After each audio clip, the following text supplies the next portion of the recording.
Get in, nerds. We are playing Victoria 3. So, I was gonna be starting today as Japan, but I just read up on the new DLC that's coming out, and there's a bunch of content for Japan coming out at the end of the month. So, instead of that, we're gonna be playing as Hudson's Bay Company, starting out, and we're gonna try to form ourselves a Canada. We're gonna make a Canada. We're gonna do a Canada. The Canada is gonna happen. There's gonna be a Canada happening. So that's the hope. So let's jump right into it. Where are we with tech? Tech in production, we're doing okay. We've got lathe, mechanical tools, Atmo pump engine. All right, we're doing pretty good. Don't have intensive agriculture yet. Gonna need that. But it's not urgent because I am a subject of Great Britain, and we're going to talk about that as we get going here. Militarily, we got only the tier 1s. Don't have general staff or percussion camp yet. Again, as a British subject, we're not necessarily crushed by that. Society, we have all of the tier 1s, it looks like, plus dialectics, egalitarianism, and corporate charters. So, yeah, we're not in a bad spot at all technologically. I think we're going to focus on building up production techs. Do I go immediately to intensive agriculture? Maybe. That's gonna be a resounding maybe. No one ever went broke producing iron for the British Empire, so I think we're actually gonna start with water tube boiler. After that, we're gonna snag railways. And then I think after that, it's intensive agriculture because Britain's gonna need a lot of iron, and we've got some of it. There's an area up, I think. I'm butchering this. I don't know all that much, but I think it's in this area called the Shield that's got just more iron than you can possibly shake a stick at. So we look at our budget. We're charging a consumption tax on grain. That seems really extreme. We're making about 150 pounds per month. That seems dumb. Yes, it is technically efficient, but well, not really. We could make a lot more doing other stuff. Where are we with political movements? We have a supremacist movement and a Protestant traditionalist movement. Interest groups. Oh man, our interest groups are big mad. They're biggest mad. They've never been madder. What's going on here?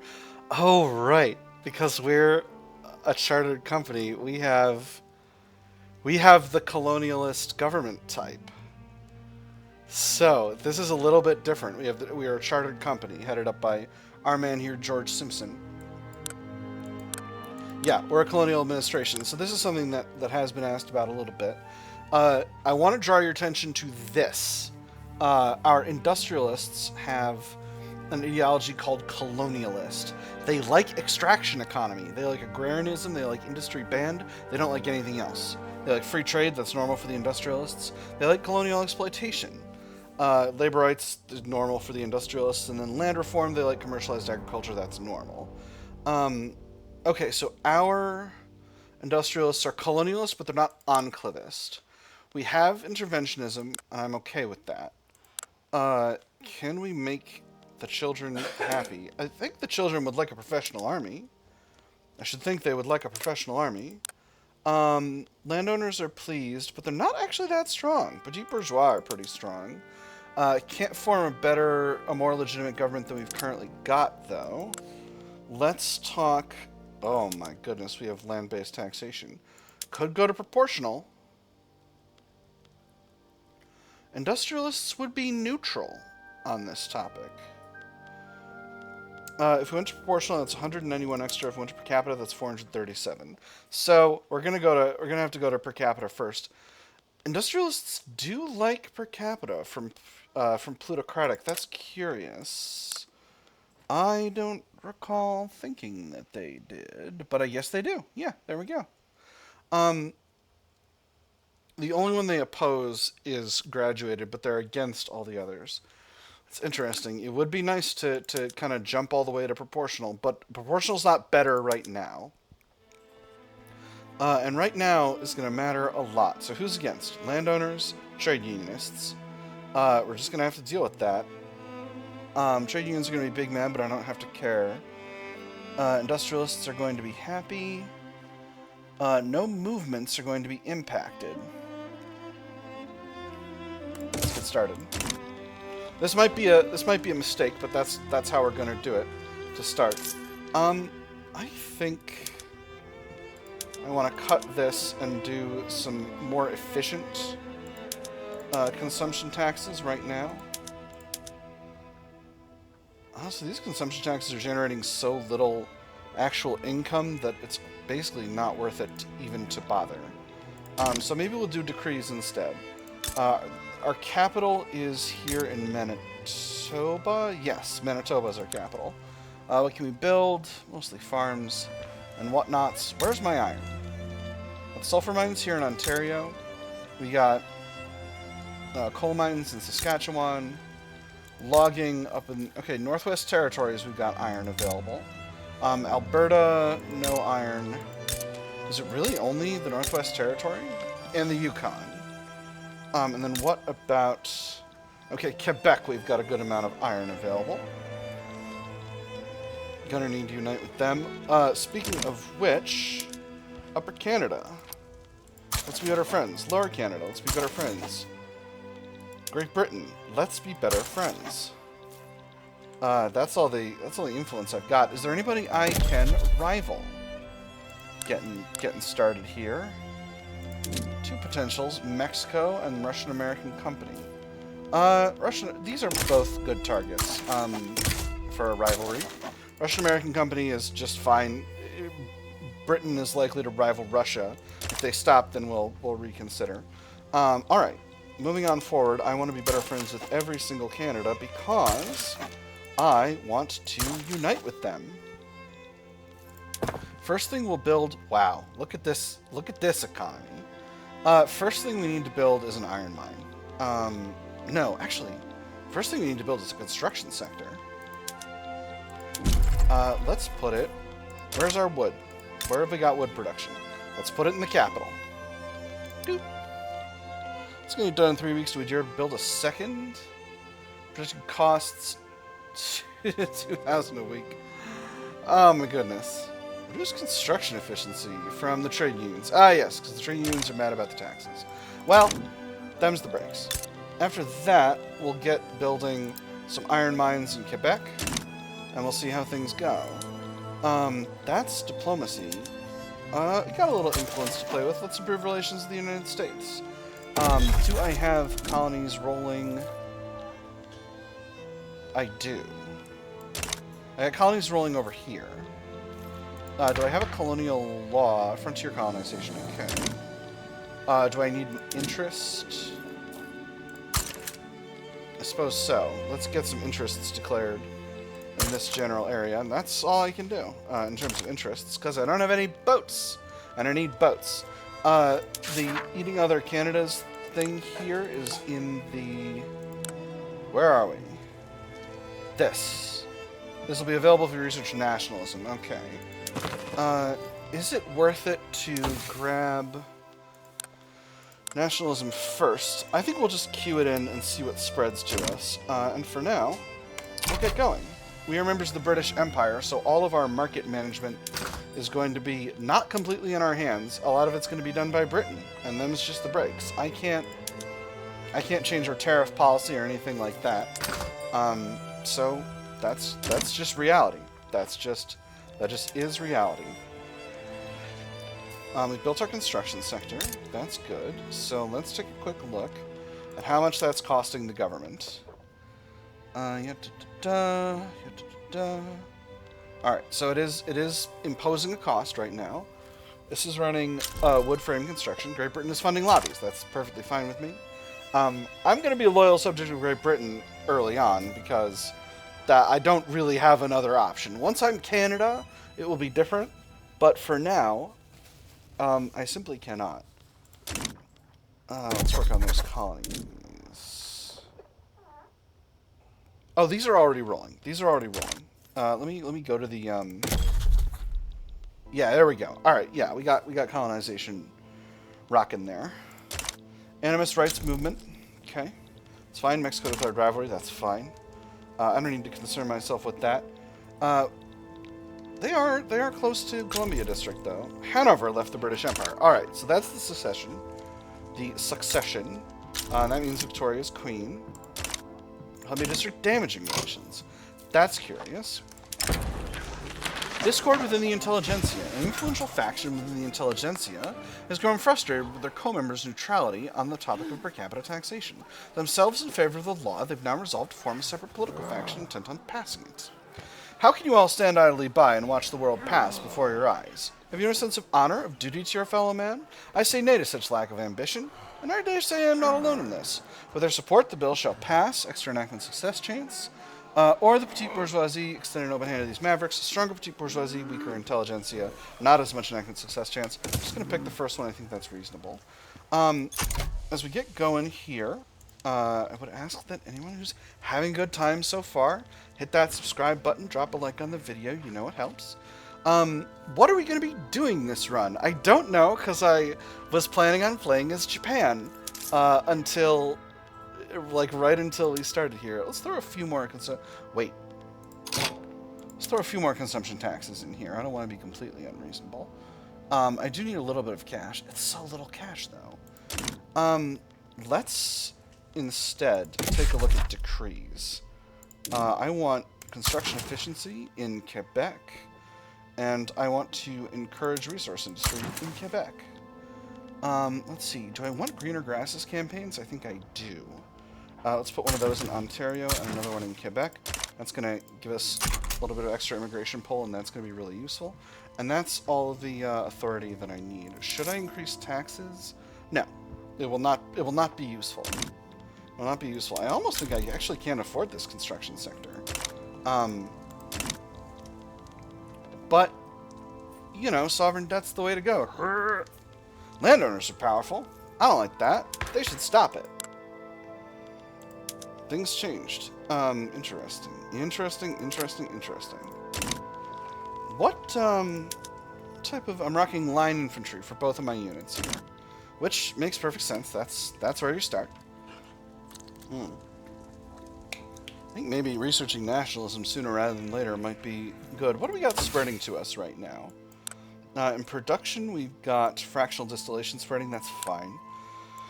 Percussion cap in military, that's good. And in society, we got central archives. That's useful long term. It's something we're definitely going to need. A web of distrust. Oh boy, we're getting started. Fast. The influx of British lobbying money into the Hudson's Bay Company politics has raised domestic tensions significantly. Rumors and accusations of certain politicians being British agents have become commonplace. I often feel like it's impossible to get anything done nowadays. I was asked about a purchase made by a cousin of mine, a woman who I've met a total of once. Who asked? One of the Treasury's men. I told him precisely what I'm telling you now. They seem to be on edges of late. I'm inclined to blame that fool downstairs. Silverware from Canterbury, and he used it in a meeting with the minister. You let him into a good thing, and he's completely ruining it for the rest of us. Are you Hudson's Bay Company, sir, or are you British? 5% of Anglo-Canadian pops become more radical. I certainly don't want that. I think I'm majority Anglo-Canadian. Or who's ever heard of an honest politician? 2% of Anglo-Canadian pops become more radical. But apathetic populace for reduced legitimacy. I'm going to go with the first one.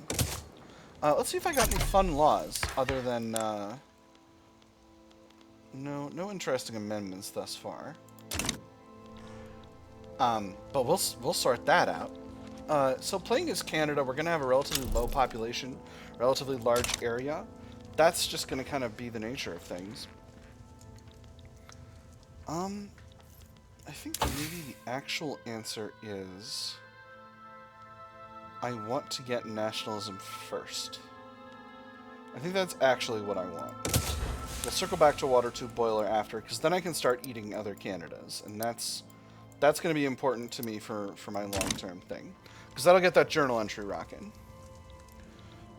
Gosh, I am spending a lot of cash. But I'm getting my iron mine. That's what's important. Can I... What happens if I default? I am protected by Great Britain. Like, here's the thing. I've almost never played a country who, like, didn't have to... Who could absolutely kind of goof the economy side of it and just kind of let it roll because it got the protection of the most powerful economy on Earth.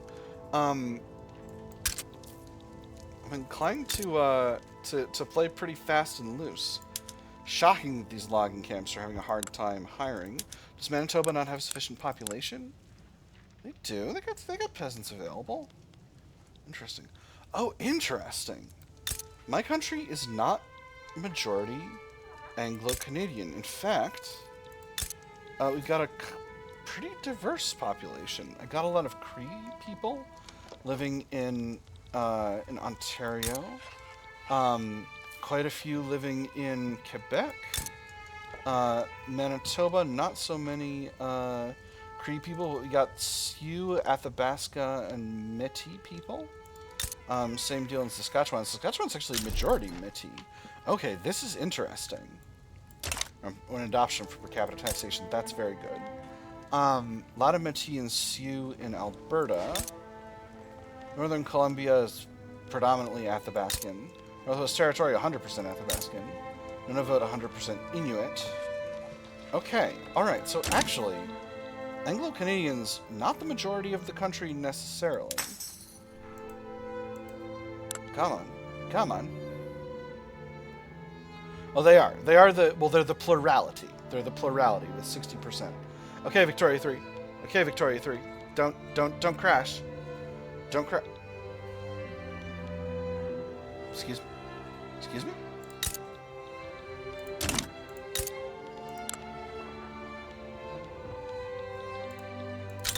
What's that? Oh, that's just the majority.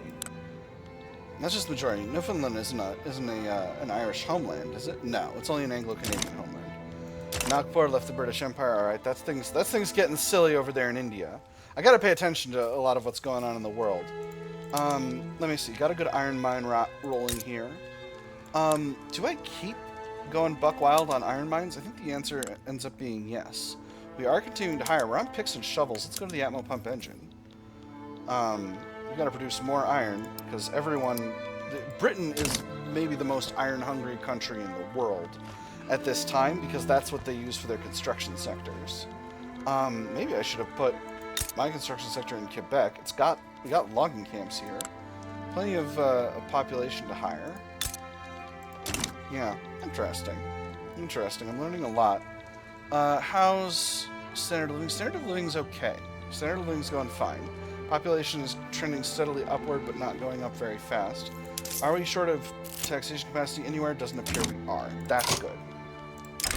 Popular playwright endorses reform. In the midst of the debate surrounding per capita taxation, one of the country's leading playwrights, strongly associated with the petite bourgeoisie, has staged a widely acclaimed play whose politically laden theme makes no secret of the author's desire for the law to be passed.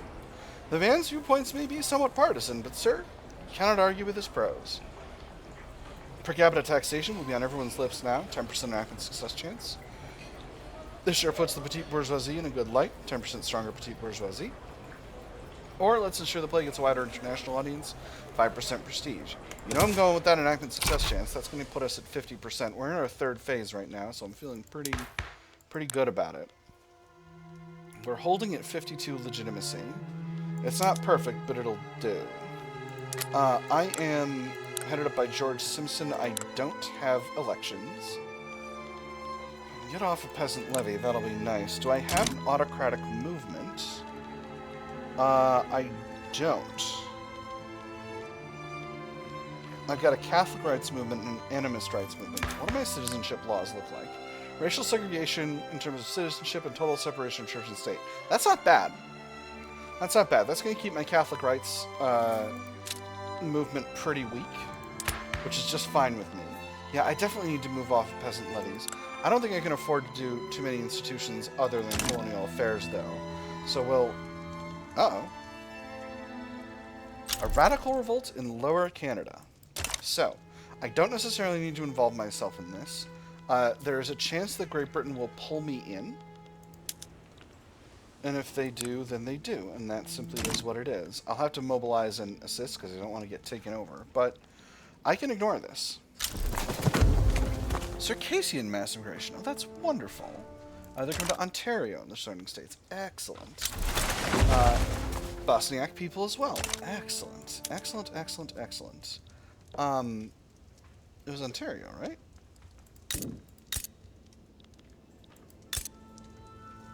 Am I dumb?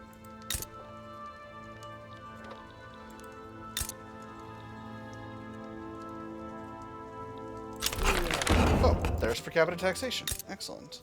Where did I get new people? Where'd they go? Where are they at? Where are the Circassians at? Show me the Circassians. All right. Well, we're doing our best. Oh, there it is. There it is. Yeah. Oh, interesting. -30 from cultural integration will decay to 0 in 10 years. That's really curious. I didn't realize. Okay, so Circassians are mostly at 2, but they're going up. Let me see. In terms of their cultural erasure, which is level 2. They are going up, though. Cash flow's doing better now that I've got my mines rolling. They're mostly Sunni. They are heritage North Caucasian of the trait group European. Language Adir. I'm not sure if I'm pronouncing that right, but, you know, doing my best. So that means with racial segregation, we're sharing heritage trait group for 50 acceptance. And then I think no language Adiga, which is part of the Circassian trait group. And my primary culture is Anglo-Canadian, which is part of the Anglophone, of the Germanic trait group. Okay, so they're just getting a nice flat 50. Defamatory article. A newspaper called the Saskatchewan Evening Post has printed a bigoted article about the Siouan people living there. We can suppress the article, or we can let it be released. He threw the tabloid across the table with a huff. Absolutely vile lies, the lot of it. Alas, that won't matter to those who read it. They'll gobble it right up. He eyed the shocked maid's face, then read it himself. Of course they'd believe it. He hadn't given them proof to the contrary. Suppress it, cost some authority, or ignore it, -1 standard of living to Siouan in Saskatchewan. I'm going to suppress it. I got a lot of Sioux people in Saskatchewan, and I don't want them to be big mad at the government. It's costing us really a very small amount of authority here, so I'm not too worried about that. I was talking about colonial companies. Oh, interesting. So I don't have the special distro power garbage going on with colonial companies, so that's okay. Production of iron mines is going well. We are bringing in... our economy has significantly increased in size as we've built these iron mines. You know, if it ain't broke, don't fix it. Well, I got two rolling. They're fully employed. They're owned by the company. I'm going to hit privatize. And that's going to see money flow into the from the investment pool into the into the treasury. New neighbors, new grudges. All right, here we go. A minority group of Bosniak people has recently settled in the state of Hudson's Bay Company, Quebec, seeking a better future. However, the local Anglo-Canadian elites are stirring up resentment, claiming the Bosniak newcomers will destroy their traditional way of life. They don't belong here. Our Anglo-Canadian customs, our way of life, they'll be lost if we let the Bosniaks settle, claimed a prominent landowner, his words echoing in the taverns and markets of Montreal. The newcomers, hopeful but weary, whisper of opportunity, but face closed doors and hostile stares. So, the more immigration we get, the more we're going to get this event. Our three options are this. The Bosniak people must accept their lot. So this is a new... this is the new people coming here must accept their lot. This makes Anglo-Canadian upper start pops more loyalist. It makes the arriving pops more radical, and it reduces their acceptance by -5. We must foster harmony between peoples, so the Bosniak or Anglo-Canadian. This makes 5% of the whole state more radical, but it's a 25% chance each of reduced acceptance by 5, 25% chance of reduced acceptance by 5 for the Bosniak pops, 25% chance of increased acceptance by 15% for the Bosniak pops, or 50% chance of increased acceptance for the Bosniak pops by 5%. The third option is the old Anglo-Canadian ways cannot continue to dominate our modern nation. 20% of Anglo-Canadian upper stardom pops become more radical, and acceptance of Bosniak pops is improved by 20. So, let's take a look here. How many... 730 upper stardom pops living here.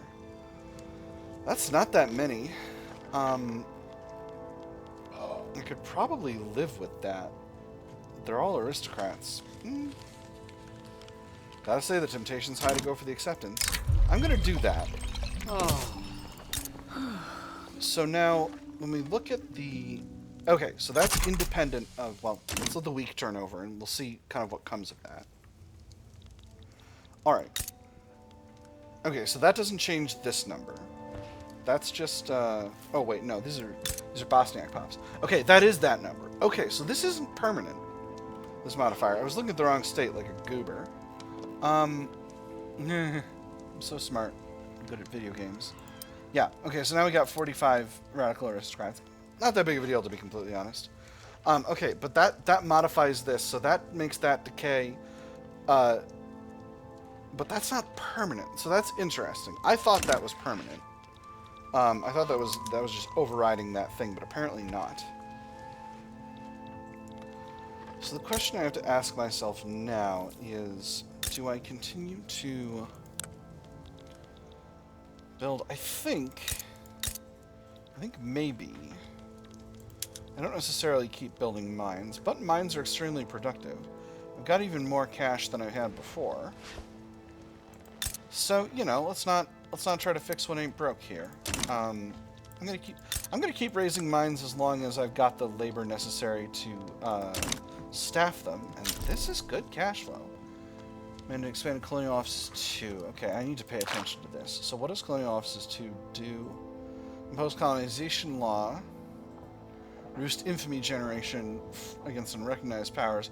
Increase colonial generation growth. Okay, that's good for me so far.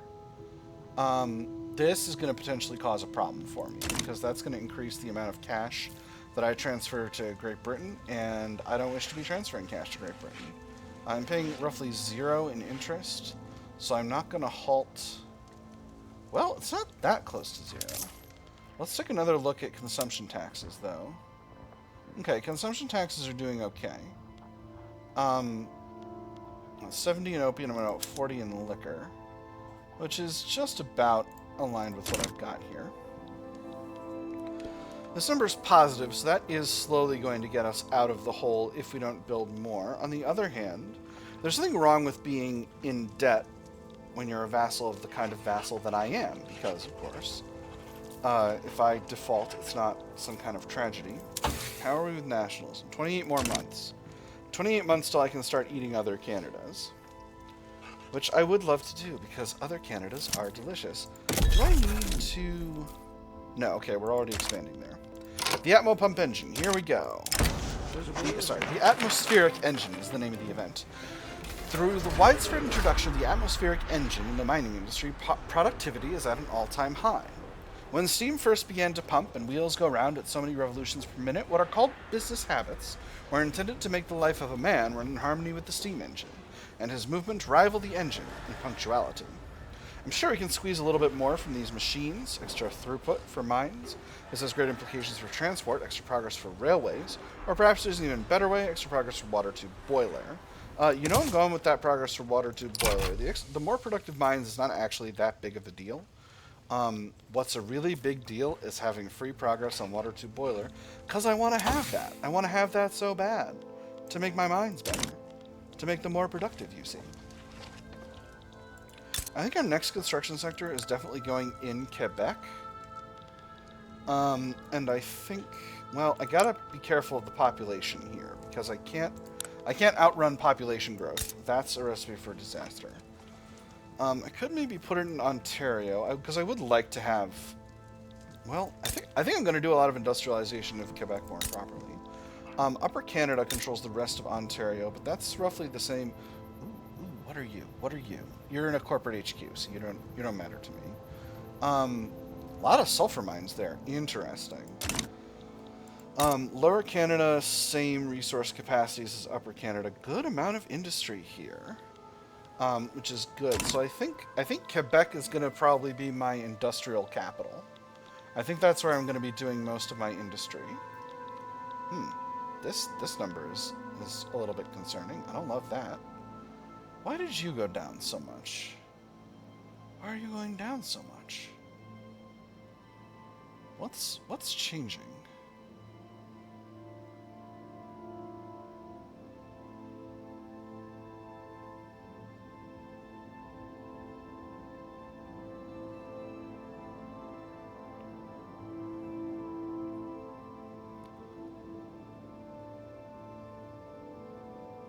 Interest is going down. That's good. But why? Construction expenses going up? They're not really. It's so curious. I'm having a hard time telling. I'm having a hard time seeing what's... Experiencing reduced government dividends? No, that can't be right. Minting's not changing.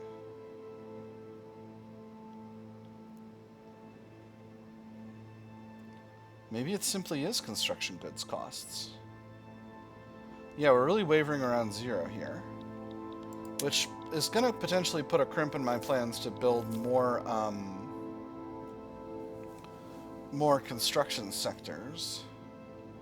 Which I do want to have more of, because long term, that's what's needed to get our economy rolling. How is the investment pool? Investment pool is growing slow. What are they building?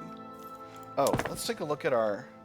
Oh, we built some livestock ranches. Okay, so we got more efficient methods available for livestock ranches for sure. Let's get rocking tools for them. Armed Forces petition government.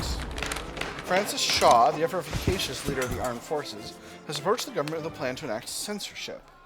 A successful enactment is certain to contribute to his reputation as an effective politician. A word, please. The minister, halfway out the door, startled at the sound. A man stood in the hallway, bearing a leather-bound dossier. Shaw, he knew. His appearance was unmistakable. Yes, of course, he said. Should I... Shaw gave a nod and handed over the folder. At least 100 pages, judging by the weight. I'm going to raise the first draft tomorrow, he said. I would be honored to have your support. Interesting. So they want censorship. I don't particularly want censorship. I could offer them National Guard as a compromise. That would require me to build some governance capacity. How much would it require me to build, though? Oh, actually, no, it wouldn't. It would be just fine. You know what? We'll offer them National Guard as a compromise. Let me introduce you to what we're doing here. We'll see what we can do. It means they're going to expect us to pass censorship within 5 years. The reason I don't want censorship is because that reduces tech spread. And I need to get tech spreading to my country because I need to improve my tech. Offer them National Guard as a compromise. This gives us another option of what law to pass to make them happy. Or they must understand the present situation does not allow for this. This reduces our legitimacy for 5 years and makes the interest group upset. I'm going to offer them National Guard instead, and I'm going to see... Actually, no one's against this. Let's do it. Alright, and that's made the armed forces very happy, which is good for me long term. Petit bourgeoisie are also happy, which is nice. That's reduced my interest payments, which is also pretty good. Cash flow is up. How much debt am I still in? Quarter down since the last time I checked. Continuing to build iron mines. Let's just double check and make sure they're continuing to employ. Looks like they are. They're very profitable. So I'm feeling pretty good about that. I think I might build myself a tooling industry.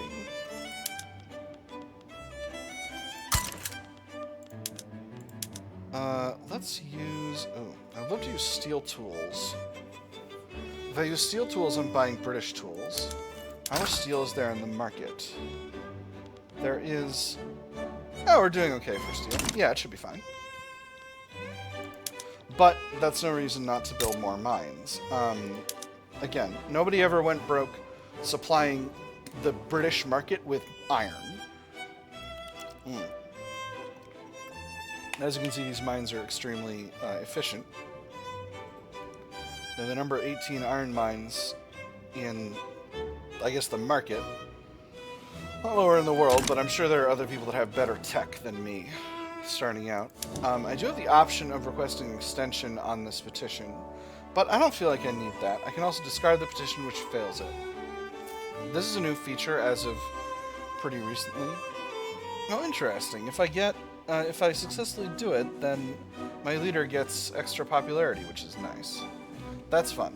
And the armed forces are big mad if we're not, if we don't end up doing it. I could negotiate with the industrialists.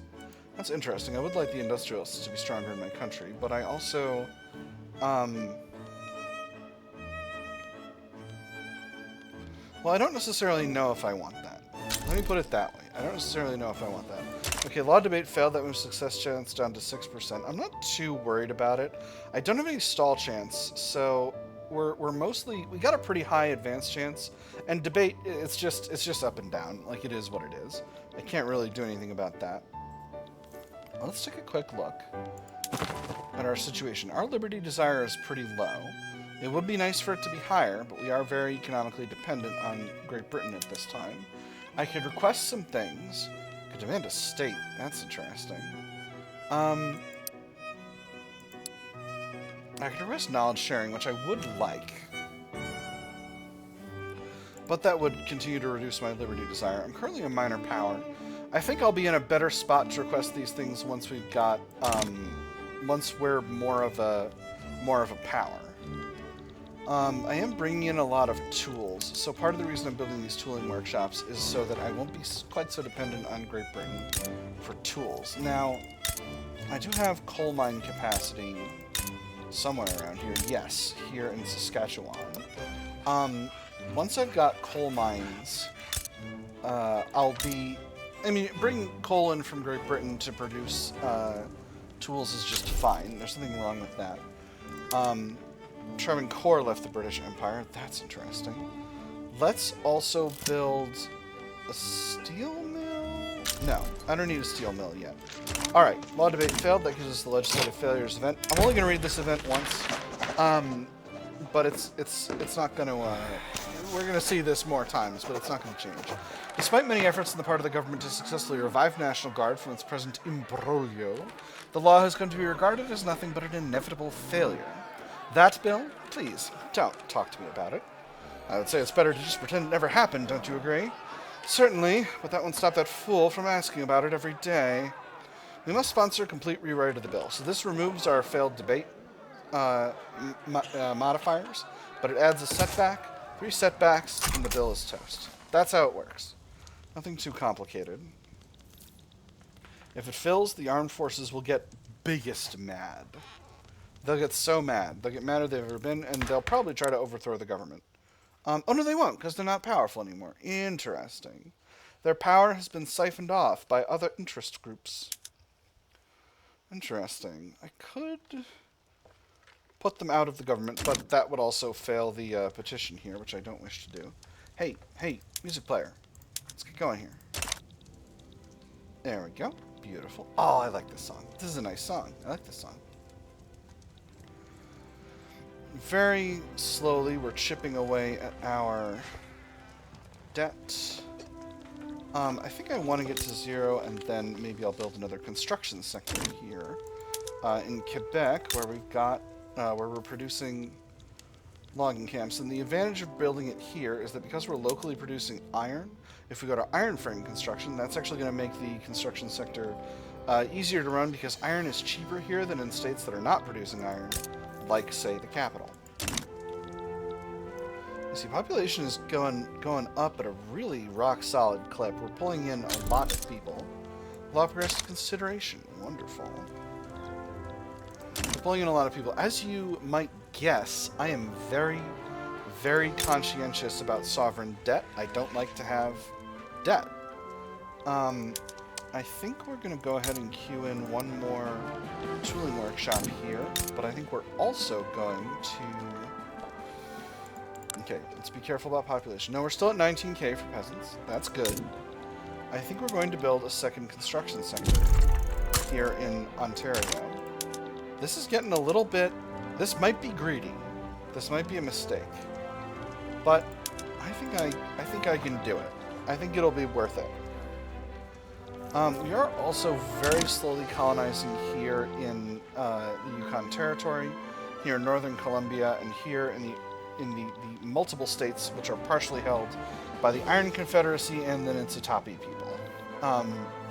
We are going to continue colonizing that territory. That's going to bring that area into Canada, into the Hudson's Bay Company. Sorry, we're not Canada yet. We're going to be able to form Canada eventually, but we're not Canada yet. Do I want to do a negotiation? Let's see what comes of the next proc. I'm not wedded to this. If my armed forces get big mad, it's not the end of the world. Ooh, we got to adoption. Oh, actually, I didn't realize we did consideration already. That's very nice. All right, so we're we're very, very good here. Again, this number keeps going down in ways that surprise me. Oh, interesting. Oh, curious. Our industrialists have become much more powerful. Oh, I know why that is. Because our investment pool just bought a mine. Our investment pool just bought a mine, and now we have tons of cash sitting around. Let me check and make sure I'm right about that. Yeah, there we go. That little portion that's owned by local workforce. Huh. Vassalization 2. Alright. Extra income transfer from subjects. Don't love that. How much income am I transferring? 1.3k! Oh, that's brutal. That's brutal. I'm paying Great Britain so much for the privilege of their protection. But I got cash in my reserve, so that means that this construction sector is going to get built and going to function real good. It's going to be great. It's going to be great. How's the market rocking? Iron is still crazy expensive. Like I said, nobody ever went broke selling iron to Great Britain. And with a nice tidy reserve here, I can't believe it. With a nice tidy reserve here, I think I'm feeling extremely confident in my ability to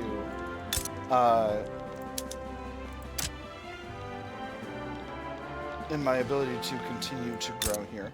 I'm actually going to set all my businesses to privatization. I think it's completely fine if those get bought by the private sector. Now, they might get bought by British interests, and that would not be ideal. But, I ain't worried about that. So now we're building our tooling workshop. Now, am I making the right decision putting these in steel? I think I am. I think importing steel from Britain and making tools with it here is going to be really good for my economy long term. And I will have the ability to start producing my own steel once I've got coal in my country. And once I've got coal in my country, that's going to be very good. Industrialists have significantly fallen in political strength. That's really curious. I'm not rightly sure what happened with that. And now the petite bourgeoisie are stronger. That's really quite curious. I genuinely don't know what to make of that. I wonder if they changed ideologies somehow. Alright, so that's going to give us another failure. But that's okay. I can live with that. North German mass immigration to Quebec. Excellent. Excellent, excellent, excellent. Immigration is going to be very good for our economy long term. Legislative failures event, which is going to be the same event once again. That puts us at 14%. Now, I could negotiate with the industrialists. No, I'm gonna leave that because I don't want them to necessarily become too powerful because they're gonna try to get me from interventionism to a law that I don't want, and I don't want that. There's the percussion cap that has been unlocked through tech spread, and we are hurtling towards nationalism. And again, our primary goal with that is going to be to allow us to start eating other Canadas. Although I'm feeling reasonably confident about my economy at this point. I am losing cash, but I got plenty of gold in the reserve. Now the question is, do I switch over to iron? We're bringing in a lot of iron from other countries. Do I build trade centers? I'm used to having trade centers in most of my states. That would certainly be useful. There's central archives. That's good. And there's fractional distillation. So that's going to allow me to produce more liquor. Modernization movement. Oh, excellent. Railways spreading. That's wonderful. Joint stock companies spreading. That's also good. Law debate success. We're up to 23%. Wonderful. So hopefully we'll grab National Guard. If we don't get it, it's not the end of the world, except the armed forces will become madder than they've ever been before. Something else I want to do, I do want to get off Peasant Levy. So maybe if National Guard fails, I'll immediately go to Professional Army. Not because I need it, but because, although National Militia would be nice. I don't know what the armed forces are going to feel about that, though. And if they become mad, it could be a problem. Rural folk would be pleased with national militia. Well, my population's pretty low for a national militia country, though. Gotta be conscientious about that. Wouldn't be bad to have a fully national militia army, though, I gotta say. That would be nice. 6 weeks left till nationalism. And that's going to allow me to do my unifications. Am I good friends with all of the other Canadas? Mostly. Lower Canada we're still working on. Upper Canada we're good. And Columbia District. Oh, that's right. Columbia District is damaging relations. That's a shame, Columbia District. I was hoping we could be better friends. I mean to grant them concessions of some kind. We'll see. Motivate success. We're up to 34%. Excellent. Excellent, excellent, excellent. If this number keeps up, I may be able to afford another construction sector. But before we do that, and there is nationalism. Before we do that, let's take a look instead at what going to iron frame does for our construction. Obviously, that's going to make this construction sector more expensive to run. Because iron is very pricey in our... Oh, maybe not. Maybe we're good. Excellent. That is very good to hear. So here's the Confederate Canada thing. We got a button available here. I need at least amicable relations. I need to... So, okay, sorry. Let me slow down and read you what's going on here. So, Confederate Canada. The dream of Canadian confederation must be realized. By becoming economically dominant over our fellow colonies while maintaining good relations with the central government, we can propose the annexation of one of our neighbors. We'll complete if we own all of the Canadas. If completed, triggers the event Canadian Confederation, and I have this button Confederate Canada. The dream of Canadian Confederate... That's the same text that I just read. This requires us to be at peace, us to have researched nationalism, us to not have the modifier Canadian Unifier, which is something that we get every time we do it. It lasts for, I think, 2 years. Yeah, there we go. This is it at the bottom. It lasts for 2 years. To have at least amicable relations and greater GDP than a neighboring Anglo-Canadian or Franco-Canadian country with the same overlord. Okay, so is it a GDP issue? Certainly not. Must be a relations issue. Yeah, it's a relations issue. We don't have Lower Canada or Upper Canada at 50 yet. But we just need to wait a little while for that to go off. And now we're hurtling towards water tube boiler, which is very, very good. I'm pleased to be doing that. I have a lot of control over my economy at this time. Got a little bit of authority to play with. Maybe throw another consumption tax in there. Do I? Yeah. I think the answer is I do. Excuse me? What is going on over here? Okay. The Ottomans and the Egyptians are shooting at each other. And we're supporting the Ottomans. Interesting. And the Russians are supporting the Egyptians. Well. This seems like a front where I can affect things. Are you telling me that my army doesn't have a general? That is what's going on here. Oh, interesting. That's right. So they added a baseline command limit of 10. So let's see who we can add to our army here. I've got a meticulous offensive planner. He seems good. He's a moderate. I've got a romantic defensive strategist. That seems pretty good. And I've got a compliant firebrand. He's a moderate as well. Let's go with this guy, Simon Osgood. We'll go with our offensive planner. And yeah, all right. Let's go ahead and send the lads. This war is not going to affect me a whole lot, probably.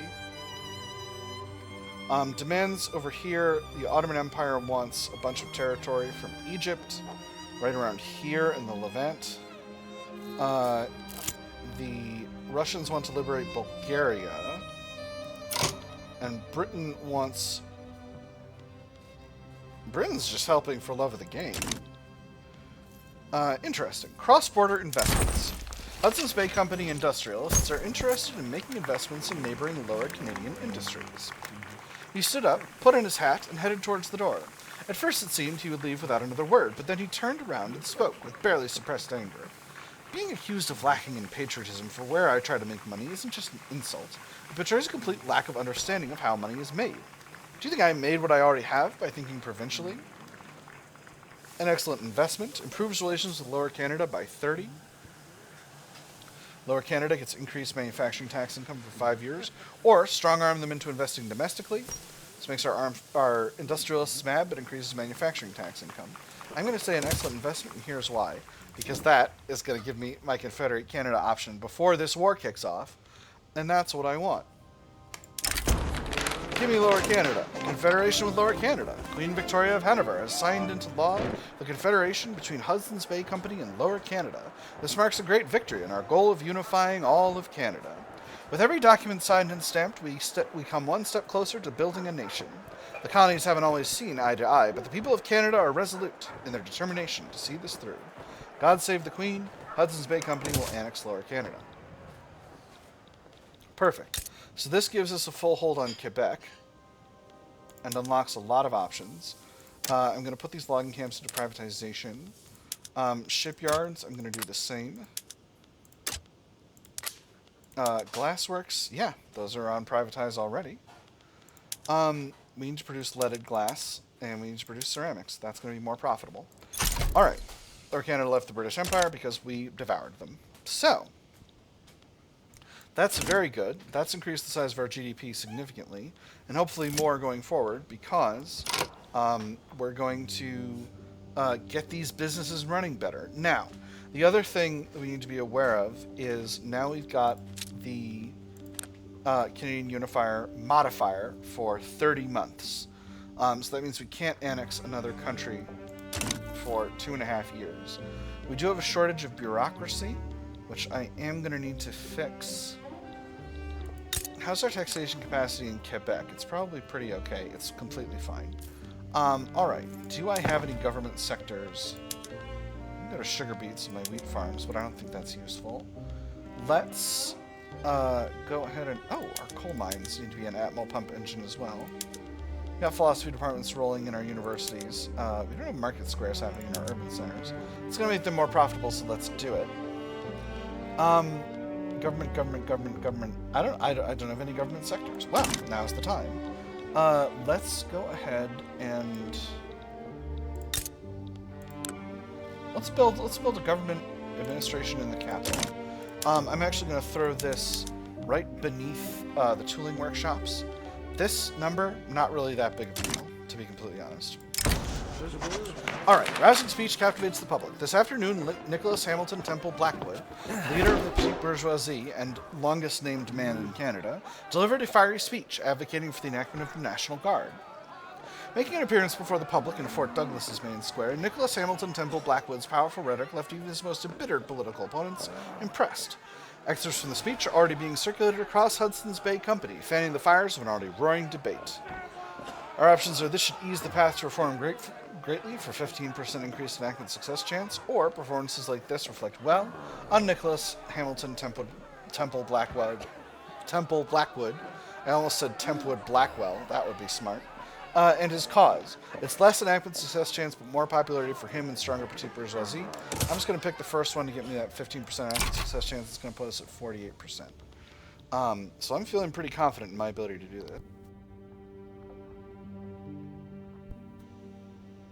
that. Political movement disbanded. The Catholic rights movement. All right, that's fine.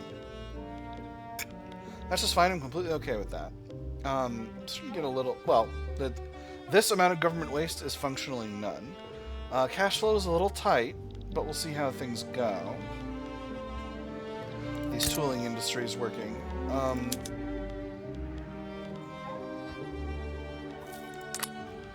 Wheat farms are fully privately owned. I am going to set these tooling workshops to privatize. Okay, war goals are being added. Let me just double check this and make sure we're clean. Oh, interesting. So the Ottoman Empire wants the transfer of the Baltic governorates. East India Company wants Egypt wants investment rights in the East India Company. Egypt, I don't know why you're in the business of cutting your own hand. Oh, interesting. My army's a lot bigger now. Interesting. So how much are you spending on military wages and goods for military buildings? Quite a bit. So I may reduce the size of the armed forces when all this is done. Obviously, I'm not going to do it in the war just for role-playing reasons. Countries don't tend to decrease the size of the army whilst at war. That would be ridiculous. But, you know, I'm just going to kind of do as I'm doing. I don't have the ability to add any war goals or anything here because I'm not independent. 2 arms. Nevertheless, I can press forward this front as much as I desire. Law advancement. So that puts us at 65% success chance for our National Guard. Feeling pretty good about that. Government administration's almost built. Now, this government administration is probably using a pretty low-end technology, but I don't necessarily need the extra bureaucracy. Well, it's 10 bureaucracy. I am going to need at least filing cabinets. So we'll go ahead and do that. It's going to make that more expensive for the government, but it's necessary. It's going to be useful long term. Coup in New Brunswick. Curious. A lot of countries not experiencing... Oh my goodness, we took over all of Alaska. Well, we'll send the lads to assist up front. Let me see. Let's send them to... These are the only fronts that there are. I feel like the Tripoli front really needs help. So we'll send them there. But that makes us likely to lose battles. Let's not. Let's actually send them to the Adana front, which is the front where we're doing the best. And then I will not lose my own people in this war that I don't necessarily wish to be a part of. And that will be fine. But I can still say, and I helped. Excellent. We're up to 80% success chance for National Guard. Private sector is building an arms industry, which is nice. I don't know that Ontario is necessarily the best place to build it. Again, no iron there, but, you know, it's alright. Do I have the rifles tech? Not yet. Interesting. How do I not have... rifling? I have gunsmithing. Where's rifling? Rifling's here. Yeah, no, I don't have rifling yet. But it's spreading, which is good. I wish General Staff were spreading, but I can't do anything about that. I am slowly chipping away at my reserve, but I am... vassalization 3. Alright, allow enacting decrees on subject states. That's fine. Croatian mass immigration from the Ottoman Empire. Wonderful. To Quebec and the surrounding states. Excellent. France has formed a united front. That's interesting. What kind of power block are you, United Front? You're a trade league. Interesting. You consist currently of France and Tahiti. Looks like France has begun their expansion in northern Africa. And of course, there's our situation here in the Ottoman Empire. And there is National Guard. Beautiful. So that's completed. That's the petition done. I'm a little surprised that we're losing this war, but let's go ahead and put ourselves on defense. Because it seems we for sure are.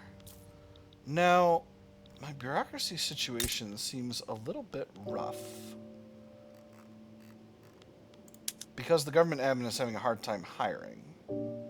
Paper is expensive. I need to produce my own paper. That's just going to have to be something that happens over time. Because I can only build one thing at a time here.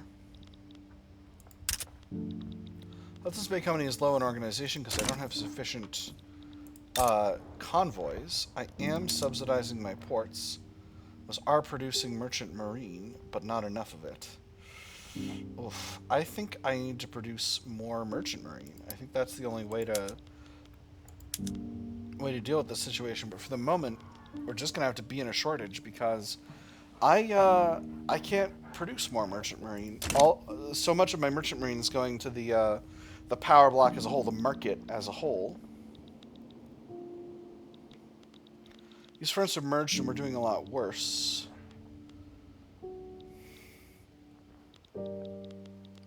Again, if only we could break into Egypt. Get the states we want. I think we're probably going to lose this. But again, I've comported myself well. I have no complaints about my own performance. And that's what you're just going to have to be happy with when you're a vassal of the British Empire. We're part of the vassal swarm of the British Empire. Now, I'm actually producing... because the private sector's not building anything. Oh, interesting. I got an additional construction sector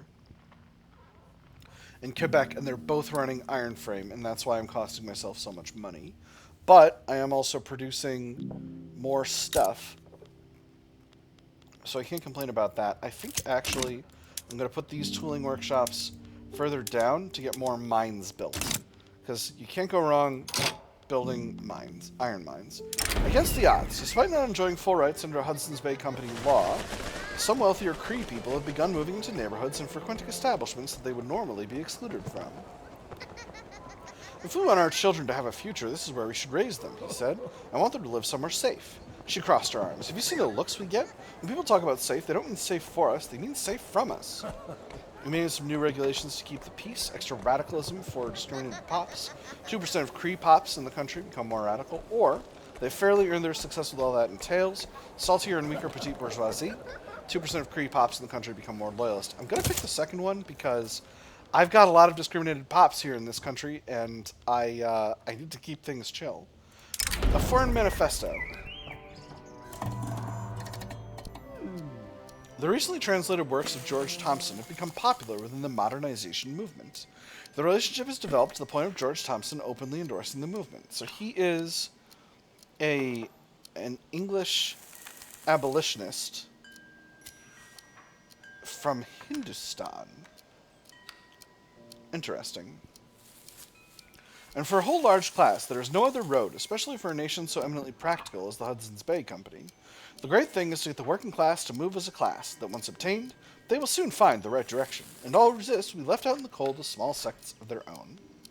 Our struggle is an international one, stronger modernization movement, or this foreign interference ought to be punished. Armed forces, saltier and weaker. Modernization movement, significantly weaker but more active. I'm going to go with the first one. I'm happy to have a stronger modernization movement. That's just fine. How are things going in the Hudson's Bay Company? Army. They're bad. They're bad. The East India Company is holding for now. Where, yeah, it seems the Ottoman Empire... Wait. Okay, no, we're winning. We're winning this battle. Excellent. Alright, rightful borders. The fervently nationalistic armed forces have turned its rhetoric towards Upper Canada and its province of Ontario. They've begun lobbying for hostile action against Upper Canada to realize their territorial ambitions. It is indisputable that Ontario possesses the distinctly Hudson's Bay Company character. In fact, this region belonged to several of the precursor states of whom we embodied the legacy. Firstly, the officer sat politely as the man at the front of the lecture hall presented his dissertation.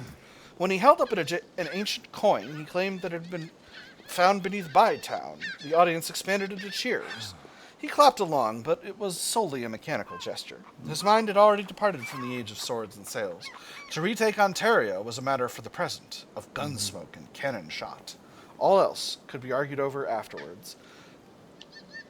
This is an extremely funny event, not gonna lie, because this is about this is about us taking over Lower Canada and him talking about, like, historical claims from, hundreds of years ago before there were white people living here. It's very funny. Ontario is rightfully Hudson's Bay Company territory. A new anti-country lobby is created targeting Upper Canada, reduces relations by 5, or we firmly reject this saber rattling. Armed forces weaker and angrier, doesn't deteriorate relations. A new anti-country lobby is created. I'm going to allow the anti-country lobby to be created. I am going to improve relations back up with Upper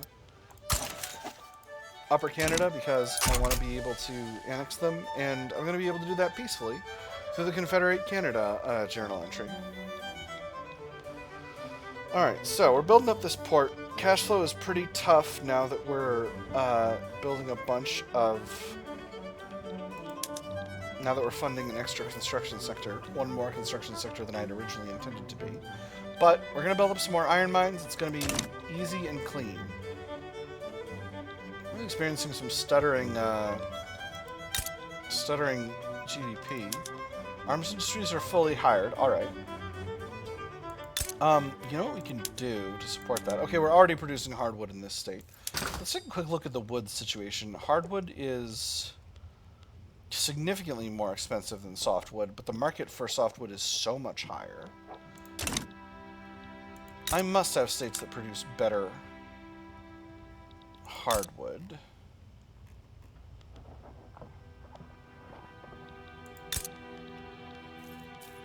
Perhaps I don't. Northern Canadian Territory is everything north of this line here. Yeah, they've all got that.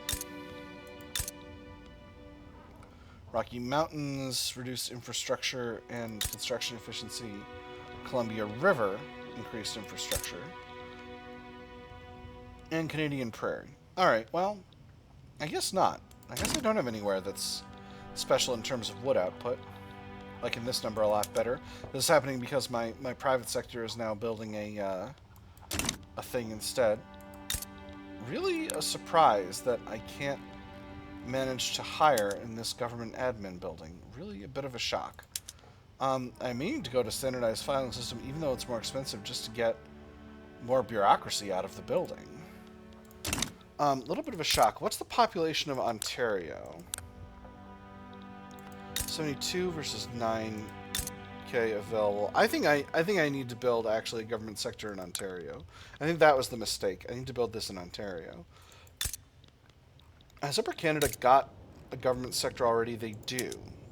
So maybe taking them over is going to be enough for what I need. My war support should be falling. I should not have war support protection. I am on the Ottoman and British side here. Is this me? No.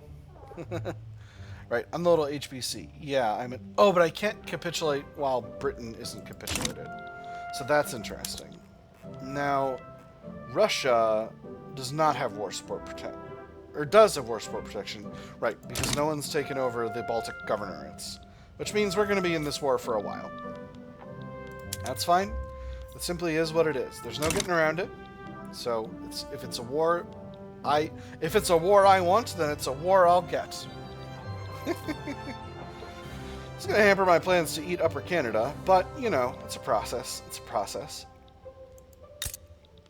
So what do I... Trade centers could potentially be increased in size. I'm doing fine for convoys now, which means my army should be doing a lot better. And they certainly are, although not in terms of manpower.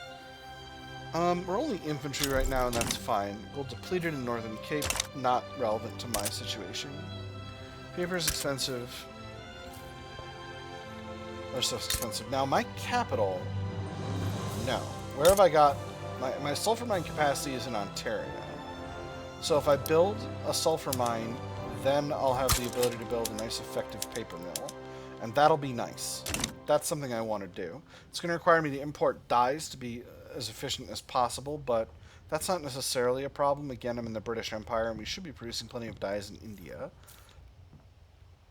Mexico's going after the Ute people. I'm still slowly colonizing these other areas as well. Oh, the Ottoman Empire doesn't have war support protection. Oh, that's actually not good, because that means the Egyptians are going to win. Well, you know, more power to the Egyptians. That's what I say. I'll admit, I'm not actually really all that invested in this war, I must say. We've comported ourselves well. You know, I only need a few thousand dead to sit at the peace table as a man who has fought. And other reasonable things said by reasonable people in history. And there is water tube boilers. So, this is very good. This means I can swap over my mines to the condensing pump engine, which means more iron. And more iron means an economy that's running better, as you can see from this number right here, which I'm very pleased about. Now the question is, do I go buck wild and build myself another,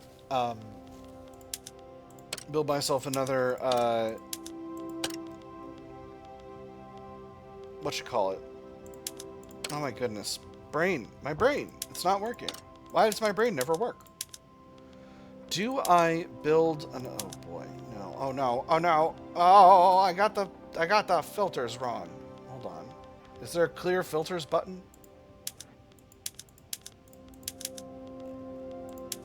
Building type. Here we go. Okay, no, this is right. This is where I want to be. Let's go to pot stills at least for the food industries that are being produced right now.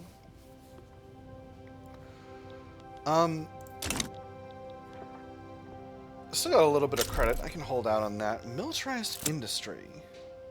That's not bad at all. Mining accident. A mine in Quebec has collapsed, trapping the miners within the dark shafts below. Whew. Misread there. Not too bad, but could have been real bad. The scale of the accident has made the tragedy a story across Quebec and the nation. They dug me out, but left my friend behind. That was all the foreman was able to get out of the wretched boy. Sooty rags clung to him like wispy strands of a torn funeral jacket. Whether he held back tears for fear of a beating or to keep strong, the foreman did not know. He was spent for the day. The foreman hoped the manager had a mind for mercy. This is a small price to pay for the merchant industry, stronger and happier industrialists. This outrageous abuse of the common man cannot continue. This one also radicalizes the lower classes in Quebec. This outrageous abuse of the common man cannot stand. Stronger and happier trade unions.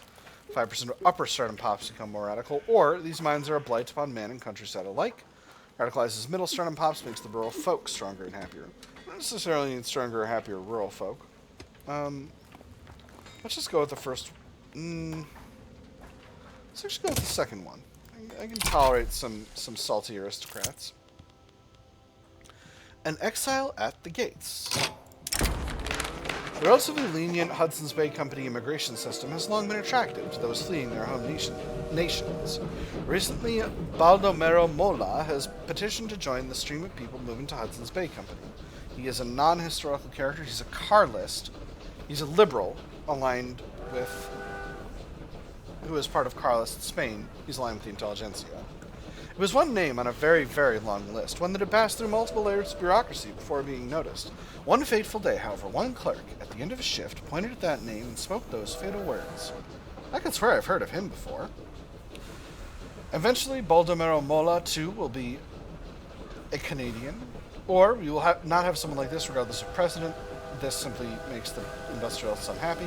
With this one, he joins the country. I'm going to let him join the country. I'm perfectly happy to have a liberal around. Now, armed forces have become less happy, but hopefully they'll become more happy over time. Right, I said I was going to go to professional army, and I may yet. And that's the end of the war. Wonderful. So, whichever way forward. With the attitudes of the armed forces towards Upper Canada growing more apathetic, their leadership has begun to reassess the group's support for the Anti-Upper Canadian Association. It was more difficult to get appointments at the Foreign Ministry these days. The initial interest they had inspired had long since waned, the lobby's activities falling into Fort Douglas's background noise. The armed forces were the first to lose interest, and their representatives, initially disheartened by an absence of news, then no longer inclined to read the pages when they arrived at all. What reason do we have to care for happenings in Bytown? Their younger members challenged. The elders did not know how to respond. It is time for a change in course. They leave the Anti-Upper Canada Association, or why choose something that works? They stay. I'm fine with them leaving. That's going to destroy the Anti-Upper Canadian Association, isn't it? Yeah, it is. No interest groups. Poink! And they're gone, which is nice. Because I'm going to annex them. I'm going to annex you, Upper Canada. I'm going to hum ya.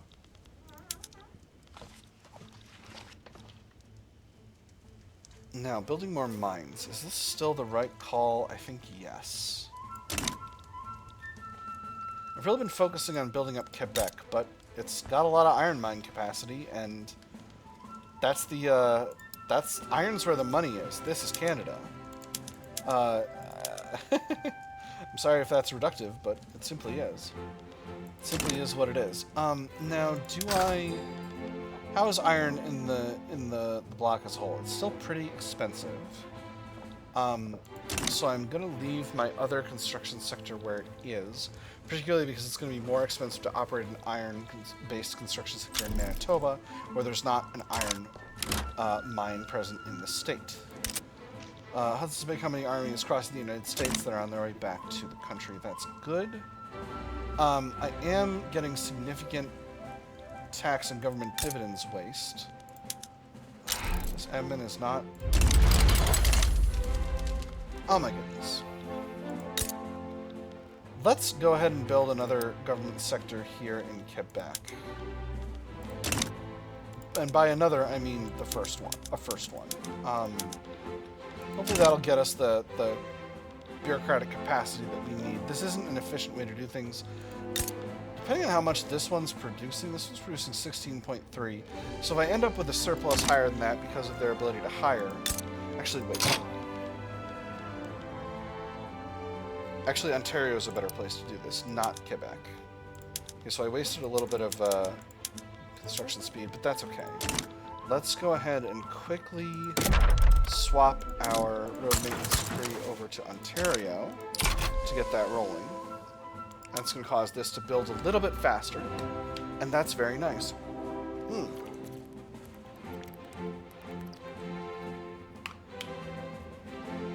You know, again, this is not the most affordable plan of mine, but it is something I'm going to need long term. Because I need that capacity. For my National Guard and such like as that. And all my other whatnots.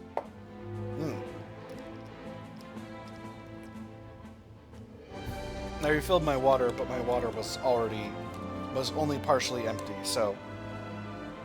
Just gonna take a sip here. Alright, we're good to go. We're good to go. We're fully hydrated, moisturized, in our lane, etc. And all that other good stuff. Alright. There's a construction sector. This is the game pretending. It's going to go back down in a second. But I think if our cash flow goes the way I hope it does, our construction sector in Manitoba might be able to be swapped over to oh my gosh, what you call it? Iron frame construction. Oh man, y'all, I shouldn't have done this.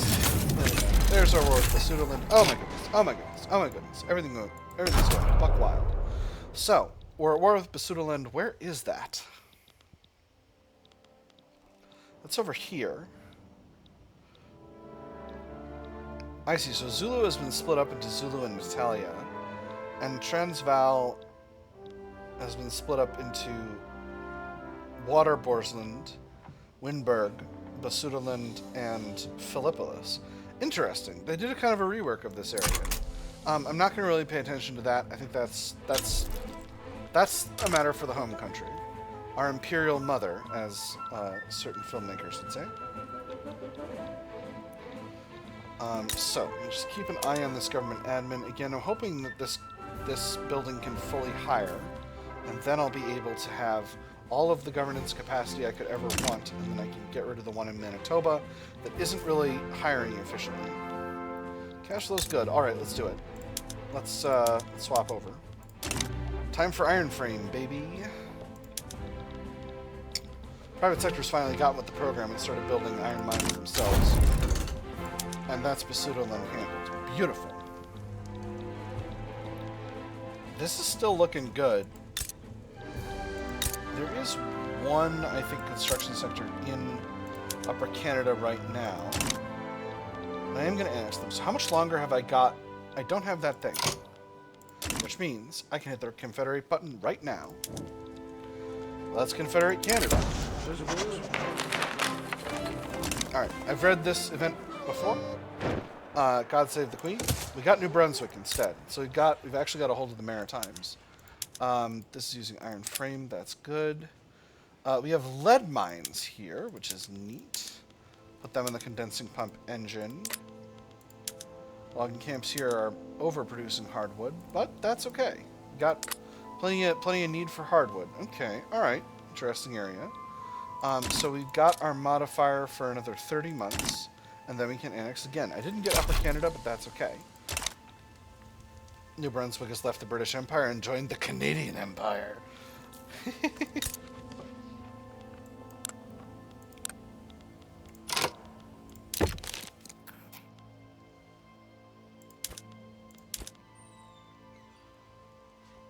They would like both of these.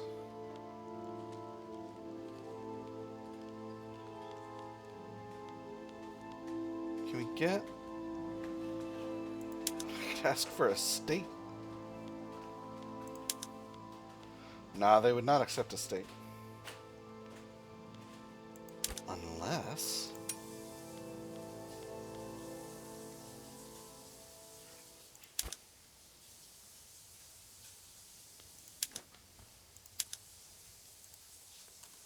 No, there's no way that's going to work. Alright, so if we do this deal... Oh, that's right, because I don't have my own trade policy because I'm a subject. Could I get like a little bit of cash? No, not even a little bit. Alright, I'm going to send this proposal. It's going to grant them military assistance and me military access. But hopefully it'll start improving relations between us, and that'll be nice, because I want relations to go up. And now they're going up. Beautiful. So that actually is what I want. Oh, actually, this is good. This is just fine. I'm fine.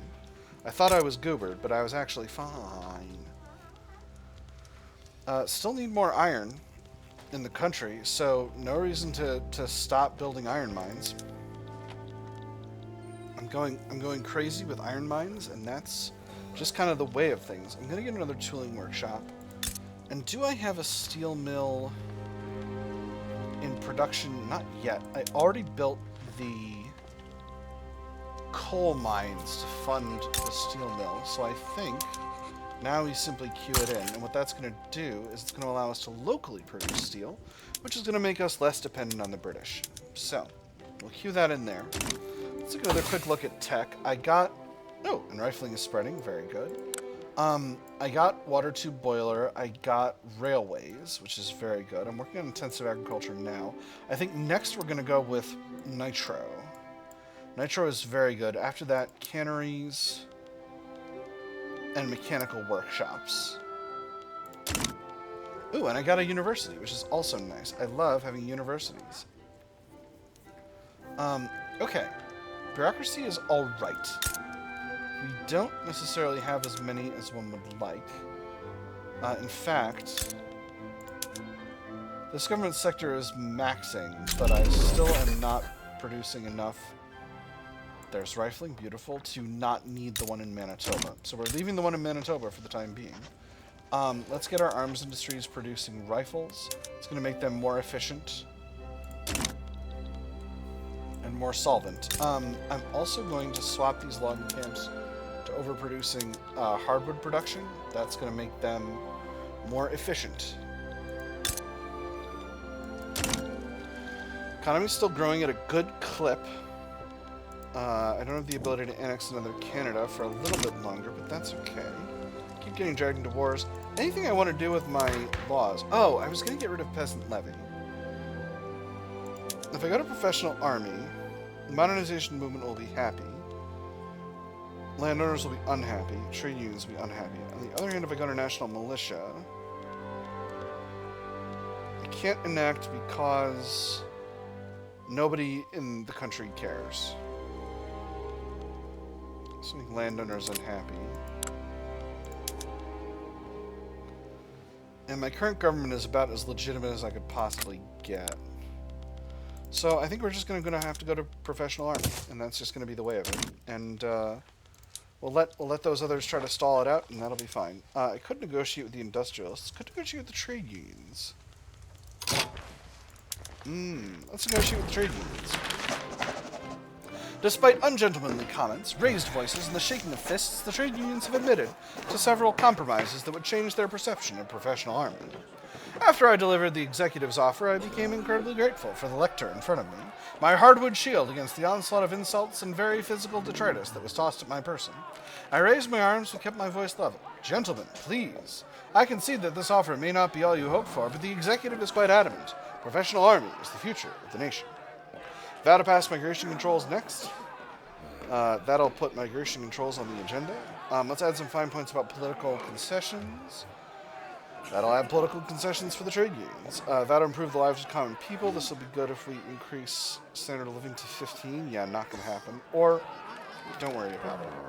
Let's throw political concessions in there, shall we? Let's let the trade unions be stronger. That's gonna. That's a fun little plan that will help us later. All right, so the landowners are big mad once again, but I don't need to worry about that too much.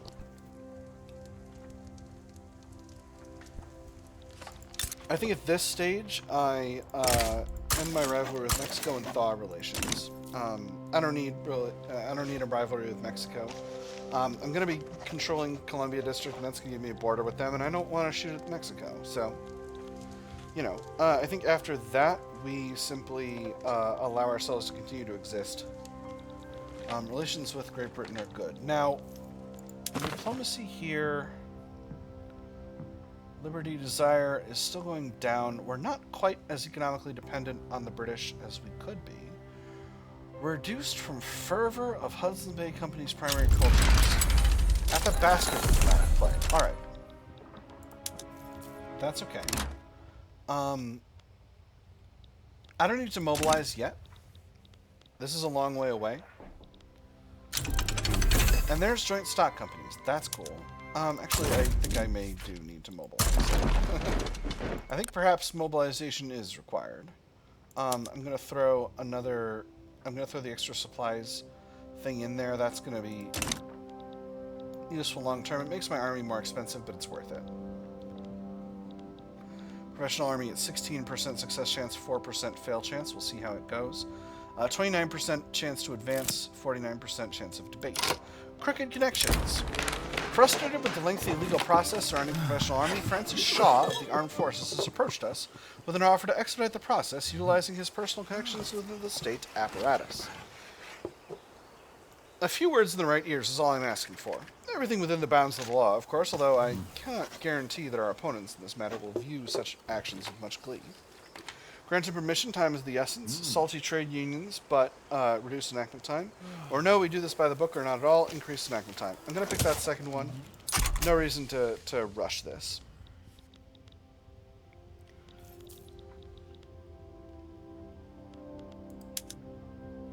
Russia, the Ottoman Empire, declared neutrality in this? I didn't even know there was a question. Hopefully the British will help here. The tooling workshops are still the right call. I wonder if I'm making a mistake taking a break on producing iron mines. Because iron remains expensive. Oh, steel is very expensive, actually. Producing steel here is a good call, and in fact, we got Bessemer process spreading. I might want to move that way. We'll see. We'll see how things go.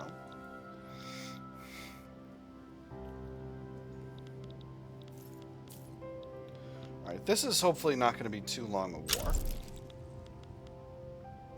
Militarized industry 2. Ooh, reduced military goods cost. That's actually very good for all of my, for my situation, because I don't like paying for a bunch of stuff. 2 arms. I know I'm making things more expensive for myself by paying for the Columbia District's military tools, but it is what it is. And they're 19 months before I can annex another Canada. I've hit number 18 in the world rankings. It'd be interesting if I could get up to... Well, I don't think I'm going to be able to get up to a great power this episode, because I don't think you can be a great power while not being independent. But in fact, I'm not sure I can even move up to a major, but we'll see. We'll see what happens. I'm a fool. An absolute goober. I've been on defense this whole time. Go on to the offensive. There we go. That'll get it running. So. Cash flow is good. We're producing the tools we want to produce.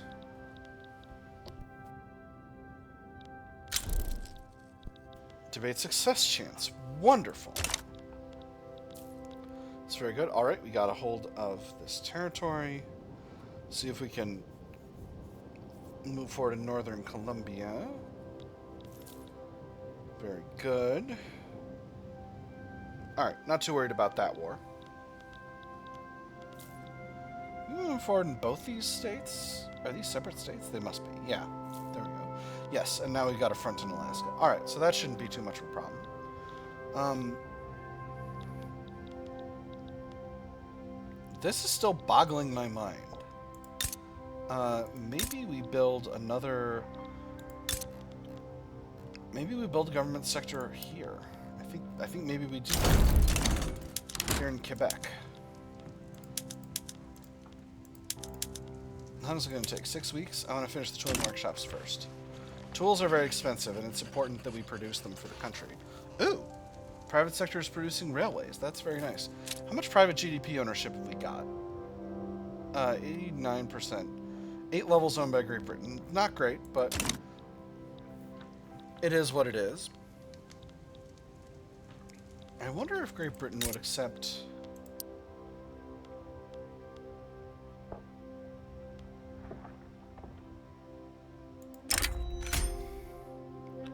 I ask for investment rights.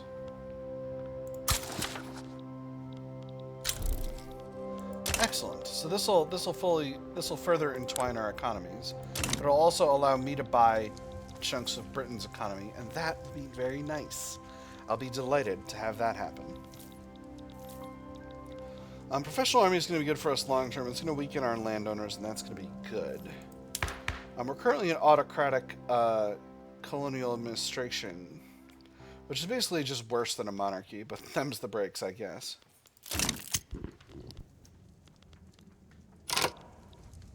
Opposition members put forth demands. More pragmatically inclined members of the trade unions, currently opposed to the passing of professional army, have offered to change their stance were they to be offered certain political concessions. Such concessions would not be popular with the armed forces, however. Compromise makes for a good umbrella, but a poor roof. It is a temporary expedient. Often wise in party politics, almost sure to be unwise in statesmanship. Acquiesce to their demands, the bill must pass. Political concessions is added to professional army. It's already got political concessions, my guy. There's nothing else we can do. Increased enactment success chance, armed forces unhappy. Compromise is a tool of the weak, armed forces happy. Reduce enactment time, reduce enactment success chance. Or a prime opportunity to break the bill from deadlock, armed forces furious, -6. One entire phase for free, increase enactment time going forward. I'm going to do the first one. This is going to have two, so I'm going to be very curious as to whether this gets two different political concessions amendments or just the one. Resource boom. Raw goods industries in Quebec are reporting a small spike in goods production at our iron mines, which led to an extra stockpile being available in the state, and there is now potential to reinvest it back into the state. Of course we should invest this boost back into our industries. Without them we wouldn't have the boost at all. Are you mad? Without the workers, you have no one to run your businesses. We should be rewarding them, not you. Boost our resource industries even further.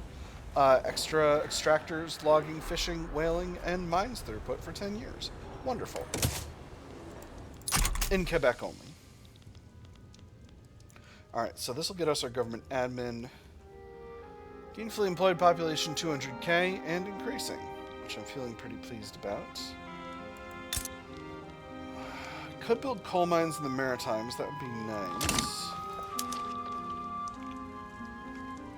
And again, this steel mill is going to be very important in terms of our independence. Artistic inspiration. Enthralled by the beautiful romanticist artwork produced by American artists, the intelligentsia have begun lobbying in favor of closer ties to the United States of America. American Impressionism. The words now seem to fit together seamlessly, as seamlessly as French wine or Chinese silk. acquiring a meaning greater than the sum of their parts. He could spend the rest of his life in this gallery, import enough masterworks to coat every wall in his home, and yet remain just as enraptured as he was when he first laid eyes on it. Each painting was a window into a culture he could spend a lifetime attempting to comprehend. Each brushstroke driven by a vigor which had grown from a foreign seed. How much could be understood about the United States of America through these, if he merely had the time and the ability? What culture? A new pro-union lobby is created targeting the United States, or what culture? Intelligentsia weaker, surrounded by Philistines. I'm going to pick the first one. Don't look up the origin of the word Philistine. Don't look it up. Don't look it up. It's not problematic. Who said it was problematic? Not me. Don't look it up. Alright, cash flow is doing pretty well. Tempted to build another construction industry just to get building even faster. But at this point, all my construction is iron-based, so I'm still I'm still a little bit spinning my wheels on that. Nevertheless, I think I'm contributing to a healthy gold reserve now. Let me see. Government dividends are quite a substantial part of my cash flow, however, which is interesting. Let me look at my building browser.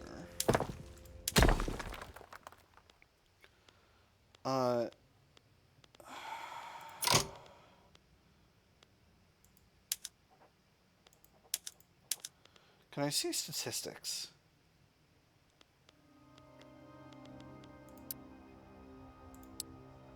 How much of my economy is owned by the country? Can I see that? I'm not sure. I'm not going to worry about that too much. I think a lot of that's coming from these iron mines, but obviously our investment pool simply isn't that large.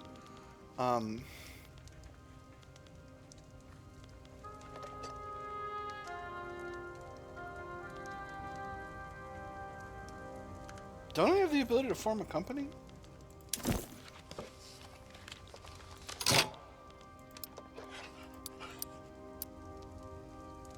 Interesting.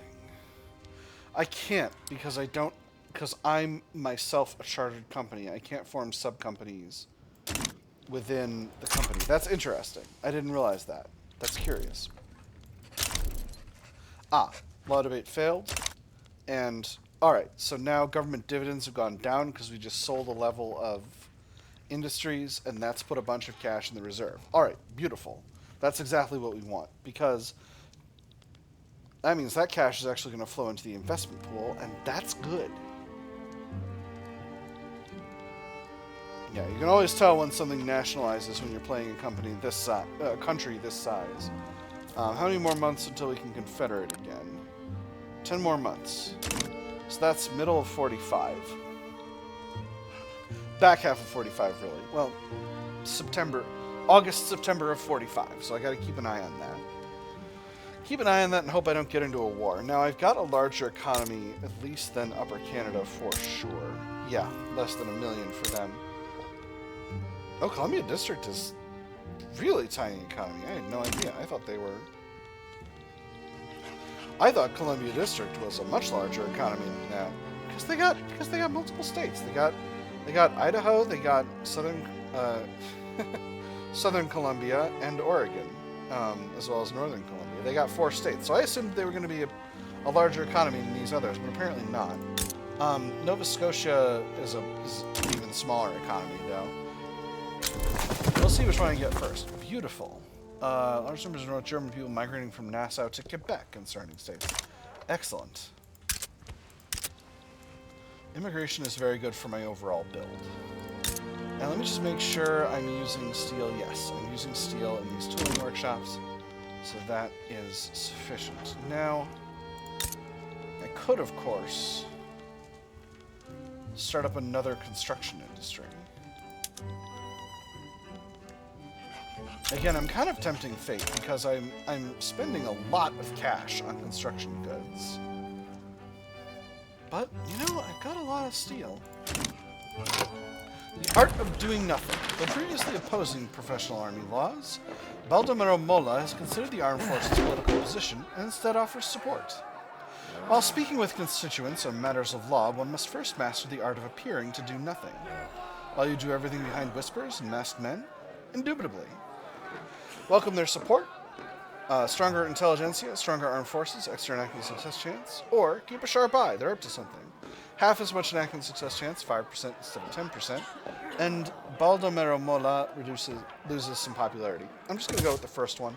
I think that's good. Alright. I think I may just end up doing another liberal Republican run. I hope that's not getting... I hope y'all aren't getting tired of that. I never seem to get tired of it. It's going well with Mexico. They're still rivaling us, but that shouldn't stick around for too long. They are antagonistic, but that may change over time. I do have a pro-United States lobby, but that also could change. I don't necessarily view the United States devouring all this territory as a historical inevitability. So there are definitely ways in which it could go differently. So I'm going to need to move my decree, and then I'm going to start building more iron mines. Still plenty of peasant population here, and there are more people moving here as time goes by, just as there are in Hudson's Bay Company, Ontario. Maybe I'll build another logging camp here as well. I'll throw that in after the paper mills, so I'm gonna need to remember to move that decree. I'm working very hard at remembering to move that decree because that's something I am not so smart about. Now, there is the possibility that I start using consumption taxes to actually generate revenue, but the numbers are still very, very modest. Gold in Guyana, that's not really going to affect things. I watched a really interesting film today called Hollywood Shuffle. The Hollywood Shuffle. Really neat. You can tell a film is doing its job if it has multiple moments of making you feel like you're going insane.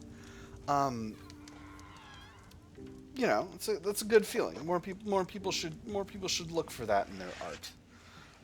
I hope you don't feel insane while doing this.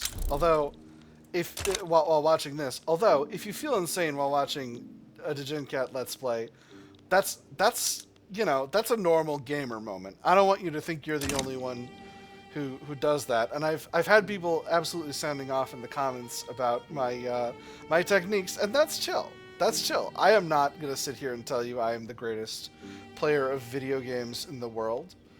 I say, as though I don't say that almost every episode at least once. But I'm not being serious about that. That's just me having a good time.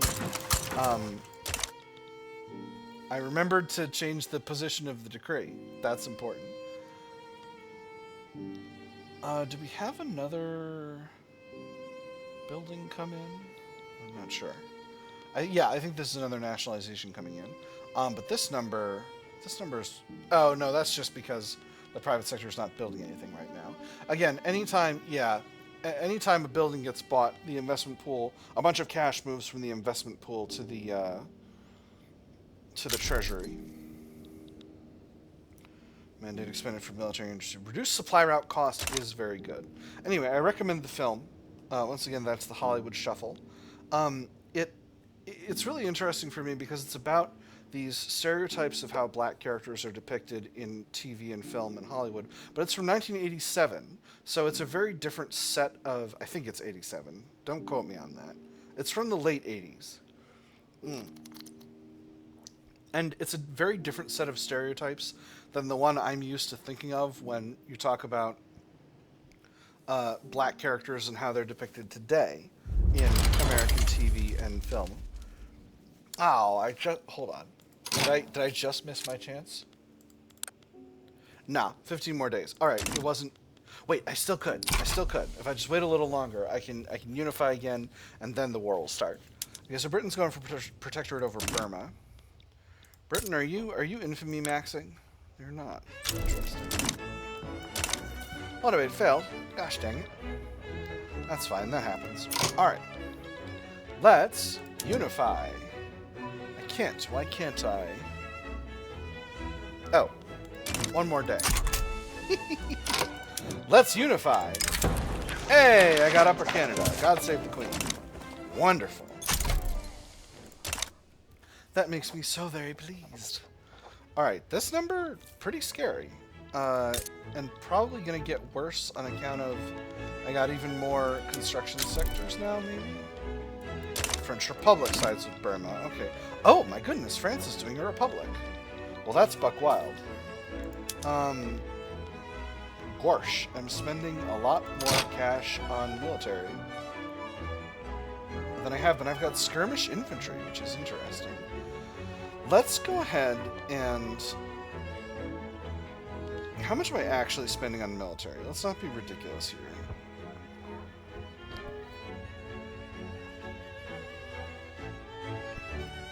So it's about 2K on military, 4K on government, 24K on construction goods, and a bunch to Britain.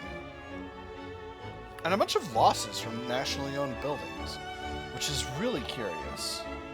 It's from the sulfur mines. Curious. Where are my sulfur mines? Why do I have dysfunctional sulfur mines? I've got 9 levels of sulfur mines in Ontario. Crazy. That's just crazy. Hold on.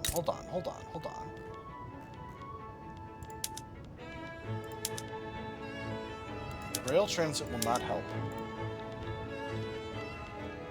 Well, I'm building one more level. I'm going to finish the level that I'm building.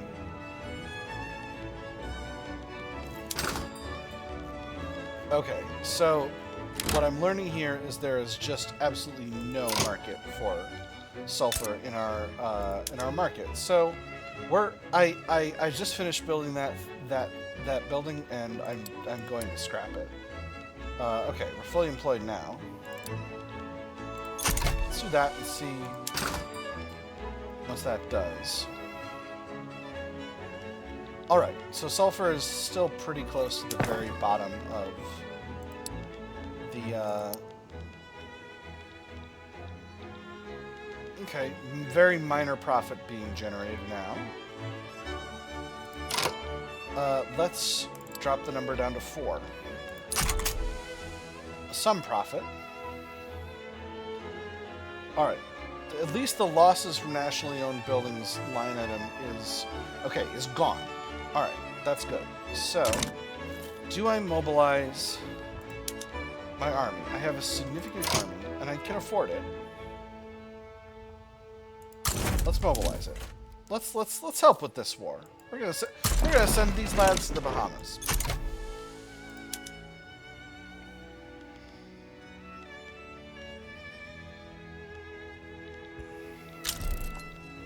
And Burma backs down. Alright, beautiful. That's good for me, because I don't want to spend that cash. How much longer do I have Canadian Unifier? 27 months. So not too much longer until I can get either the Columbia District or Nova Scotia.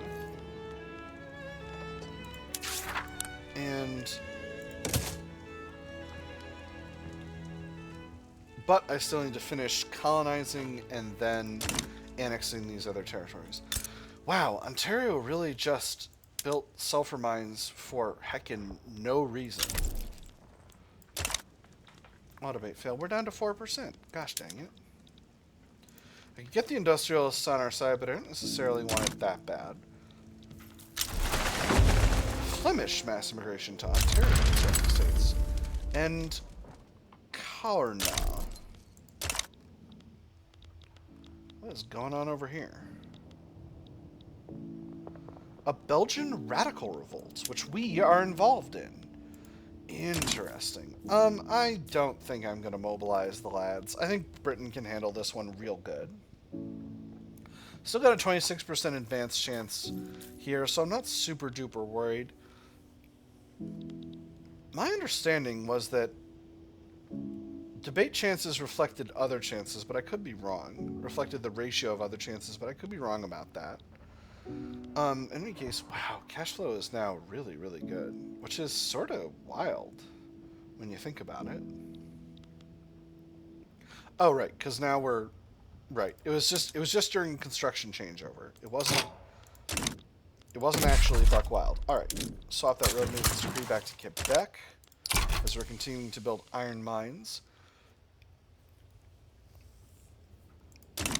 And as we continue to build here, sulfur is now moderately priced. That's good. So I will be able to do more with sulfur as time goes by here. Paper is still expensive, but iron is still expensive. Like, I think as Canada in the early game, you're an iron-based economy. You just simply are. So where are my other places? Northwest Territories, I've got iron capacity. Yukon Territory and Northern Columbia. Or no, not Northern Columbia.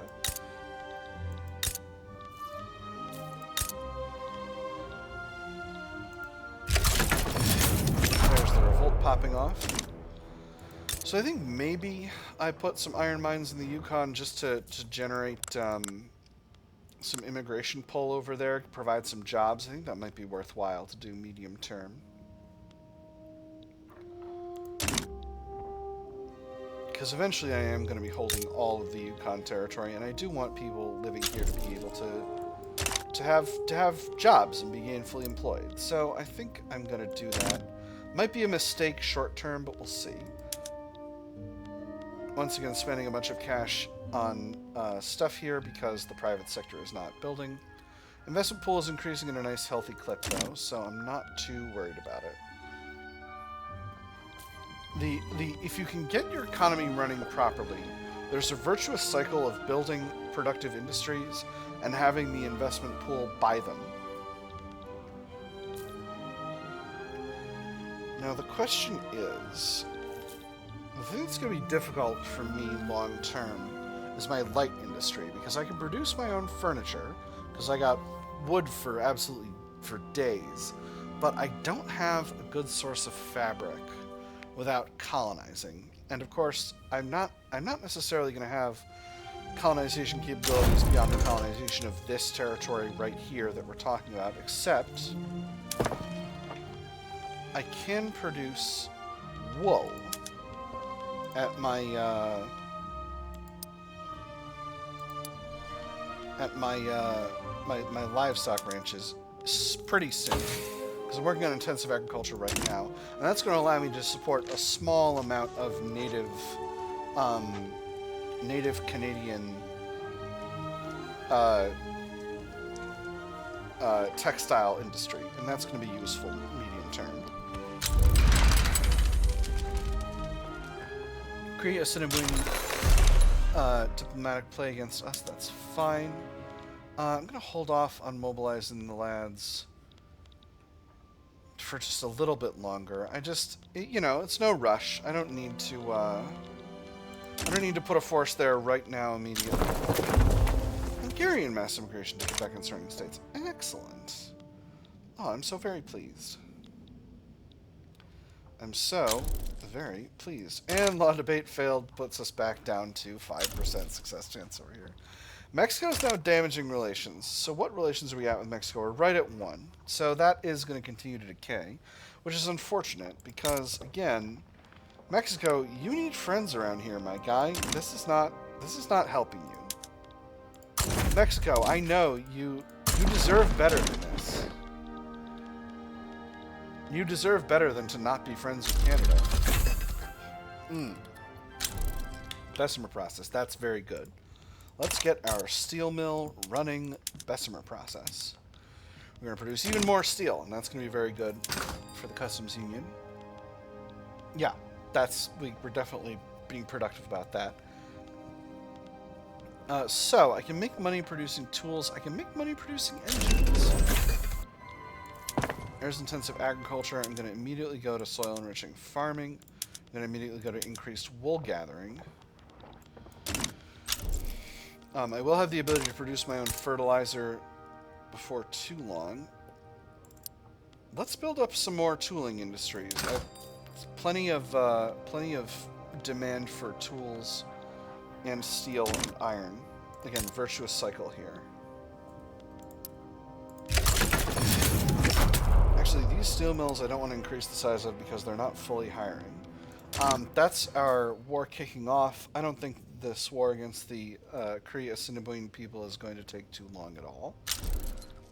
Patna left the British Empire. Are you winning, son? Ah, the screw frigate. Oh, it's a screw propeller tech. Interesting. I'm not gonna lie, my nerds. I didn't know what it was, the screw frigate, actually. And you're gonna think this is very silly, but in my head, what I was imagining is like, because I wasn't thinking about it at all, what was going on in my head was something very, very silly. Let me read this event, and then I'll tell you what I thought the screw frigate was. Lawmakers working towards the enactment of a professional army have found themselves mired in a particularly complex set of bureaucratic proceedings, grinding the work towards reform to a near halt. The fully developed bureaucratic apparatus compares with other organizations exactly as does the machine with the non-mechanical modes of production. That is to say, the teeth of its individual gears meet in a chord, or its gears will churn and gnash until it eventually breaks. Down this labyrinthine legal system, increase enactment time, reduce enactment success chance, or cut through at least some of the red tape, reduce bureaucracy, increase enactment time, 10% of bureaucrat pops in Manitoba become more radical. I'm going to pick the second one. So the thing I was thinking of was a screw gun, which is a type of artillery piece. I think World War II is when these become known. India fields quite a few of them. It's a type of artillery piece where the design of the piece is that it exists in two parts that are screwed together, and when you unscrew them, you can basically have a pack animal pulling one pack animal carrying each. So it makes them extremely, extremely mobile in a even in a relatively mountainous environment. Oh my goodness, we're fighting China. Well, I mean, God, why is my organization so low? I'm gonna give that a minute. I'm gonna give that a minute because here's the thing. I need to wait for Britain to create a front. We're going after China. What are we doing over here? We're gonna conquer Xinjiang. We're gonna conquer southern Jilin. We're gonna conquer Yangtze. And Russia sides with China. All right, interesting. So that's okay. So there's a front over here. All right, never mind. I'm not short a front. Russia's damaging relations with me. Interesting. Very interesting. How curious. The Russians are mad at little old me. Little old Canada. How dare they? How dare you, sir? Golly, construction speed's pretty frickin' slow over here.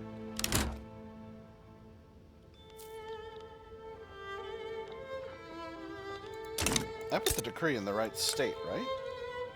Yes, I did. Alright, well, it is what it is. I guess those iron mines are going to take longer and be less efficient, but it is what it is. My GDP is above 5 million, so I'm feeling pretty good. Oh, never mind. It fell down. Am I genuinely number 17 in the GDP rankings? I am. Nice. Alright, so there's a success for professional army.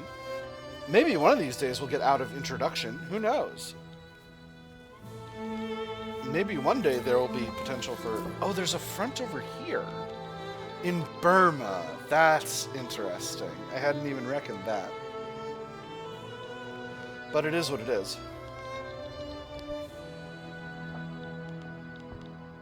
Frankly, I'm not going to concern myself with the Burma front because I've got a front here in Canada to worry about, and that's where I'm going to focus. Now, I think... How much am I currently spending... Ooh, modern sewerage. That's very good. How much am I currently spending on military? Not that much. It might benefit me to produce a slightly larger military, at least in terms of independence. Of being able to get more independence sooner. With that having been said, I'm not in a hurry. There's no Russian armies here at present. Why my organization is low? Very hard to tell. I might end up being able to take Alaska before Russian armies get here at all, which would be extremely, extremely nice. Wow, I might. This might work. This might work, my nerds. What a blitzkrieg! I did it. Alright. Well, let's put these lads at the Burma front. I'm sure they'll be able to make a difference down there. Really, I'm hoping to join the Korea front once that's actually happening. But we're, you know, so because those lads are going to be en route for a while. In recognition of accomplishment. With the recent investment in Quebec, the raw goods industry has resulted in a positive balance for the iron mines there. Interest groups are quick to try to claim credit for this investment. We often talk of the progress we have made through hard work and suffered that led to... through the hard... Let me try that again. We often talk of the progress we have made through the hard work suffered that led to this joyous occasion. What is not often addressed are those who got us to this point, and how without their contributions, we would not see such achievements. The industrialists deserve all the credit, stronger industrialists. The landowners deserve all the credit, stronger landowners. Or workers should be recognized. Industrialists and landowners unhappy, stronger trade unions. I'm just going to give the industrialists the credit.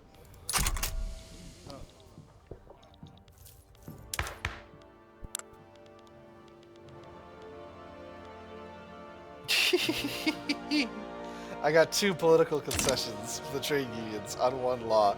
That's extremely funny. The cat is amused. The cat is extremely amused. Now I am at war, so I can't unify again. But we'll see. A disreputable bookkeeper. A bookkeeper in government administration employed by the Hudson's Bay Company American Union is under investigation for bribery. The committee leading the investigation gathered to consider the facts collected. They argue over the scandal. I understand the Hudson's Bay Company American Union benefits from a close relationship to the lawmakers of Hudson's Bay Company, but these lobbyists cannot be authorized to pledge any amount of money to ensure success. The Hudson's Bay Company American Union is responsible for the agent they hire, reduces appeasement by 1, increases legitimacy by 5, or perhaps it was just a clerical error. 5% of bureaucrats pops in Manitoba become more loyalist, intelligentsia happier. I'm just going to go with the first one. It's going to piss off my intelligentsia, but that's okay. They're not very strong. How many universities have I got? I think only 1. Yeah. Total of 1. Let's go with public trams.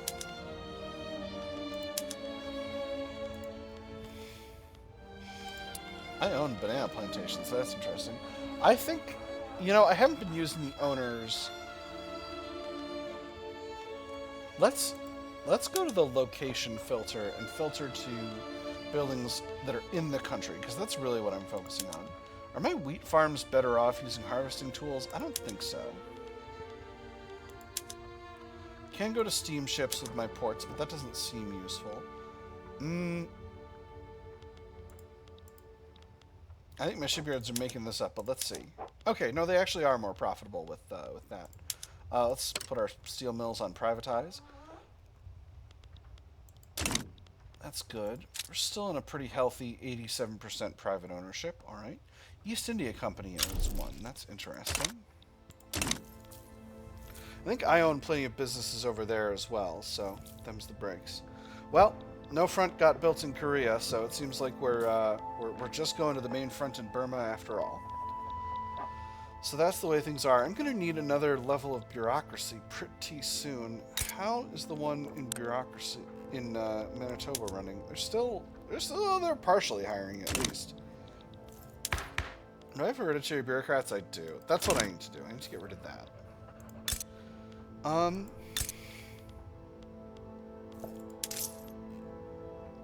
am a little short on taxation capacity in Ontario, which is interesting. I could increase these to standardized filing system. That would make them more expensive, but it would mean a lot more bureaucracy. I think that's more efficient. Governmental expenses are currently 1.58K. So about 0.75K per level. They go up to about 1K per level with standardized filing system. I think that's worth it. More like 1.25K, but that's still worth it. And we made it to consideration for a professional army, which is nice. So that's giving us a little bit more bureaucracy to play with, and that's good. Institutions are looking just fine. We're actually costing ourselves 35 bureaucracy per level. I'm not going to invest in any more levels right now, because I think that's simply not sensible. Ah, we're losing. It's because we're in a panicked retreat, gosh dang it. Ah, them's the breaks. We won on the Alaskan front, and that's what matters. What do we need to build once these tooling workshops are finished? What do we need for the market? Could use more glassworks. Where's the price of glass? It's here. So glass itself is pretty affordable, but it's porcelain that's expensive. Well, we are at war with China. We could use more paper mills. That's a nice thing to need. Let's build up some paper mills.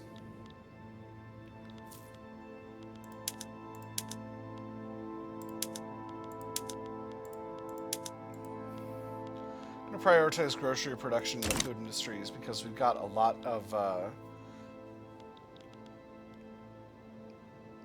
that can't be what moved down our GDP. No, it was just pretending.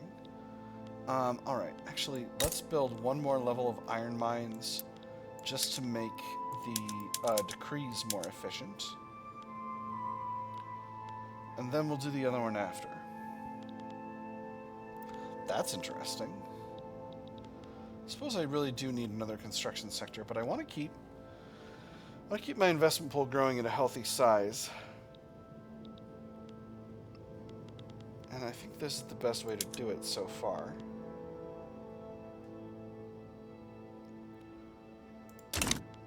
Oh, you know what? The road maintenance decree is still over here. That's why this is taking forever. Dissenters break ranks, a stall event. To outside observers, the armed forces may appear firmly committed to the idea of a professional army, but behind this facade of unity, discord has long festered.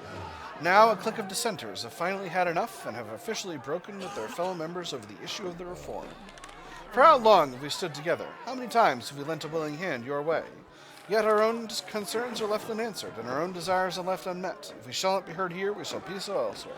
Splitters, may the devil take them. Reduce enactment success chance, weaker armed forces. Loosen our purse strings, we can lure some of them back. Reduce enactment success chance, increase government expenses, slightly weaker armed forces. Or offer them custodianship over a new draft. Increase enactment time, increase enactment success chance, slightly weaker armed forces, one setback. I'm actually going to pick the third one. It's going to put us at a nice clean 34%, and I think that's worth it. We're already in consideration, so we're not likely to get hit with repeat setbacks causing a long-term problem. So I'm not too afeared of that. Cash flow remains a little bit rough. We are paying some interest on our national debt. Government dividends are lower than they have been because we've been privatizing businesses. Again, that's good for our investment pool. And again, long term, the hope is the investment pool buys our own businesses, thus increasing its ability to reinvest in the economy. But we'll see. We'll see how things go. All right. Let's get these tooling workshops built. Ah, I see. So now the in Lowlands. Where is Lowlands? In Great Britain. Ah, Lowland, Scotland. Interesting. We are investing in Great Britain. Curious. Very curious. So we're gonna own part of Britain's GDP, which is nice. That's gonna be cool. I know I've defeated my own purpose here by seemingly unintentionally slowing down my own tooling workshops now that my investment pool is building in Britain. But you know, building in another country is not necessarily bad. Because when you build in another country, the profits are going to your national HQs and owner places. Foreign investment too. Interesting. Increased leverage from economic dependence. That's less good for us right now. Although it's only leverage. So it's only about keeping us the empire. It's not about that thing. It's not about liberty desire, which is the thing that's really our concern. Golden Northern Columbia. Cool. How's the war going? Does China have war support protection? That's my question. They certainly do. Great Britain's got a naval invade, and they're currently not naval invading. In fact, we're losing real bad. Britain, why are you being so stupid? Popular playwright endorses reform. In the midst of the debate surrounding professional army, one of the country's leading playwrights, strongly associated with the armed forces, has staged a widely acclaimed play whose politically laden theme makes no secret of the author's desire for the law to be passed. The man's viewpoints may be somewhat partisan, but sir, you cannot argue with his prose. Professional army will be on everyone's lips now. Extra enacted success chance. This sure puts the armed forces in a good light. Stronger armed forces, or let's ensure the play gets a wider international audience. Extra prestige. I'm going with the enactment success chance. That moves us up to 43%, which is very solid. Give me this lemon. I want the lemon. Oh, I want the fish. Give me the fish. I can't tell if those are sardines or something else. What's that other type of fish you usually have in a case like this? I forget. Alright, so once these iron mines are finished, we're going to move the decree to Ontario to get these paper mills built faster. Because paper is very, very expensive in the customs union, and that is going to be useful to us long term. Both to be producing our own paper and to be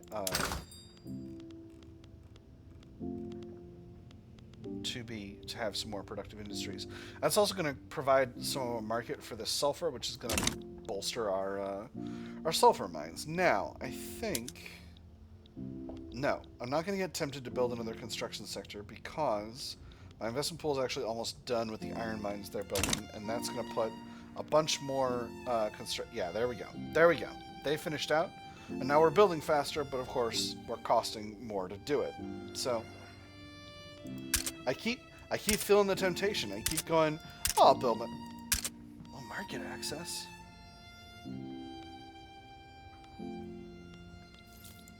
It's a convoy issue? It's got to be a convoy issue, right?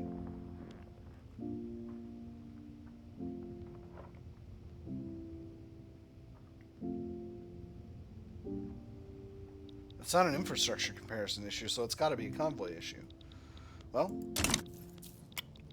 that's going to have to be a Britain problem. Now, Mexico is going after the Navajo. Well, it's a Navajo native uprising, but it's happening because Mexico is going after the Navajo people. So, anyway, that's not my business.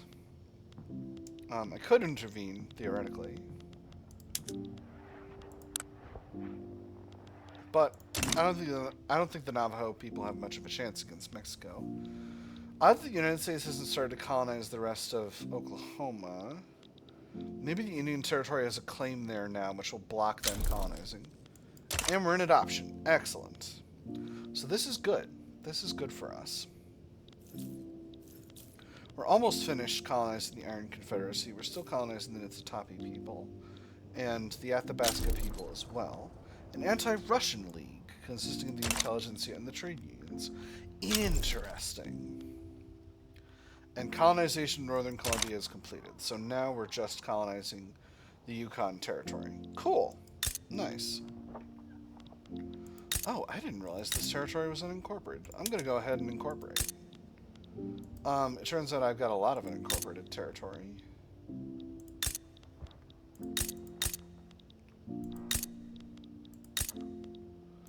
All of this other territory is incorporated, right? Yes. So, interesting question as to whether I incorporate this territory. I'm going to think about that between episodes, I think. I think that's going to be my modus operandi. The private sector building a railway in the Yukon, which is pretty cool. On Fang as in default. Cool. I may need another government sector. Actually, no. I can get a government sector using a better production method. Yeah. I'm going to have better standardized filing cabinets. Standardized filing system. And we got more mass immigration. That's pretty cool. Maybe I'll swap over to Manitoba just to have a little extra capacity. Yeah, I think I'll do that. That'll get them default into the correct one, and that'll be nice. This is costing us a disproportionate amount because of how expensive paper is in our customs union. But I'm building a bunch of paper mills, and in fact, There's plenty of peasants working the land in Ontario. I could even produce more paper mills. This would be efficient. The British have plenty of desire. The customs union as a whole has plenty of desire to purchase paper. Now, how's the price of iron in the customs union? It's okay. Steel is also getting expensive. I do have railway, which means I can produce my own motor industries, and I think I'm going to do that as well, because I've got plenty of railways in the country. And once again, I'm going to put this in Quebec with all the others, because that's where my steel mills are located at. I have to assume that when I form Canada, I'll get Franco-Canadian as a primary culture, but we'll see. Cricket connections. Frustrated with the lengthy legal process surrounding the professional army, Francis Shaw of the Armed Forces has approached us with an offer to expedite the process, utilizing his personal connections within the state apparatus. A few words in the right ears is all I'm asking for. Everything within the bounds of the law, of course, although I can't guarantee that our opponents in this matter will see such actions with much glee. Granting permission, time is the essence. Reduce enactment time, trade union salting. Or no, we do this by the book, or not at all. Increase enactment time. I'm going to go with that second one. I don't want to piss off my trade unions any more than I pissed them off already. Let me see. I could boot the armed forces out of my government, but they're the ones helping me do a professional army, so I'm not going to do that. Could get a little bit more legitimacy. I've got a lot of power in the hands of the industrialists right now, but again, it's good to have a counterbalance for them. And that is a white piece. Interesting. And that means I can confederate Canada. God save the Queen. Hudson's Bay. Nova Scotia is now fully mine. Excellent. So the Maritimes are fully under my control now. They've got an arts academy, which is exciting and delightful. And a lot of lead mines. Jesus, that's a lot of lead mines. Are these lead mines profitable? Kind of.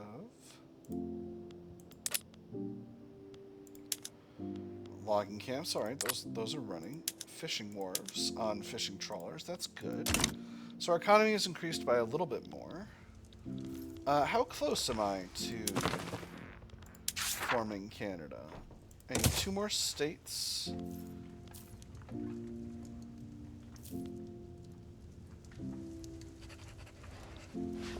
Yeah, once I've got Northern Columbia and Saskatchewan fully owned, I'll be able to do it. So that'll be fine. Just one more incorporate action, then I'll be good to go. How are these paper mills doing? They're doing just fine. Paper is very expensive in the market, so they're continuing to be extremely profitable. Are these? Yes, and these are privatizing, and they're being owned by shopkeepers and machinists and whatnot. Nice.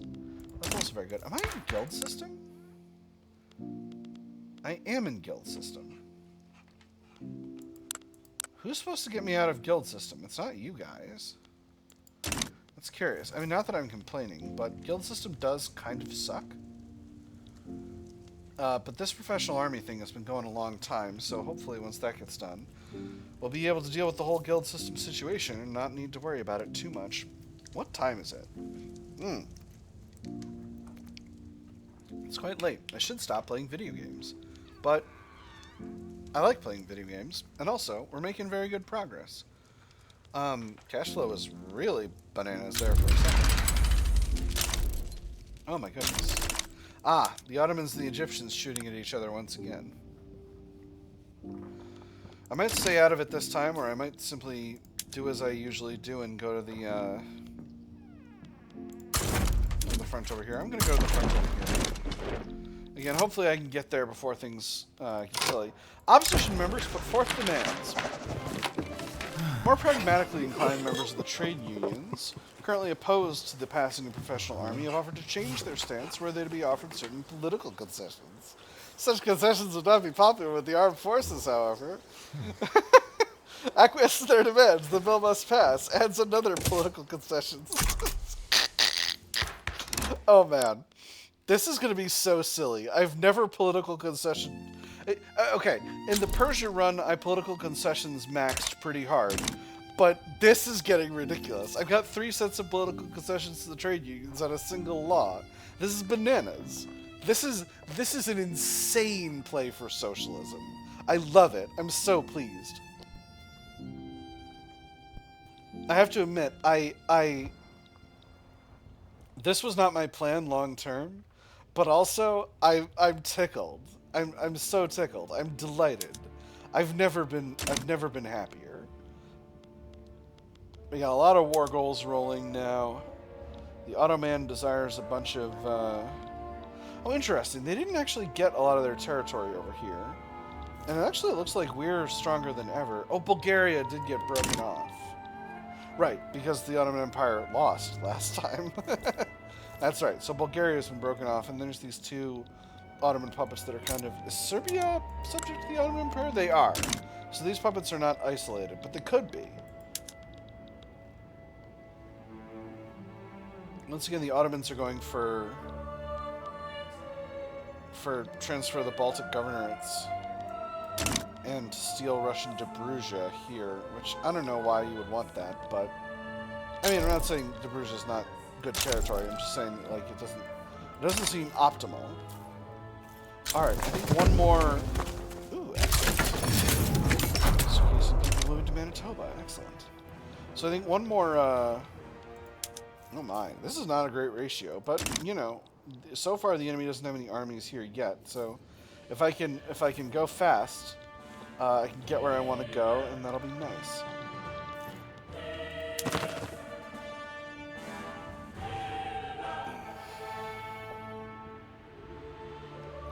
A lot of land items. I got a negative modifier from Chartered Company, which is interesting.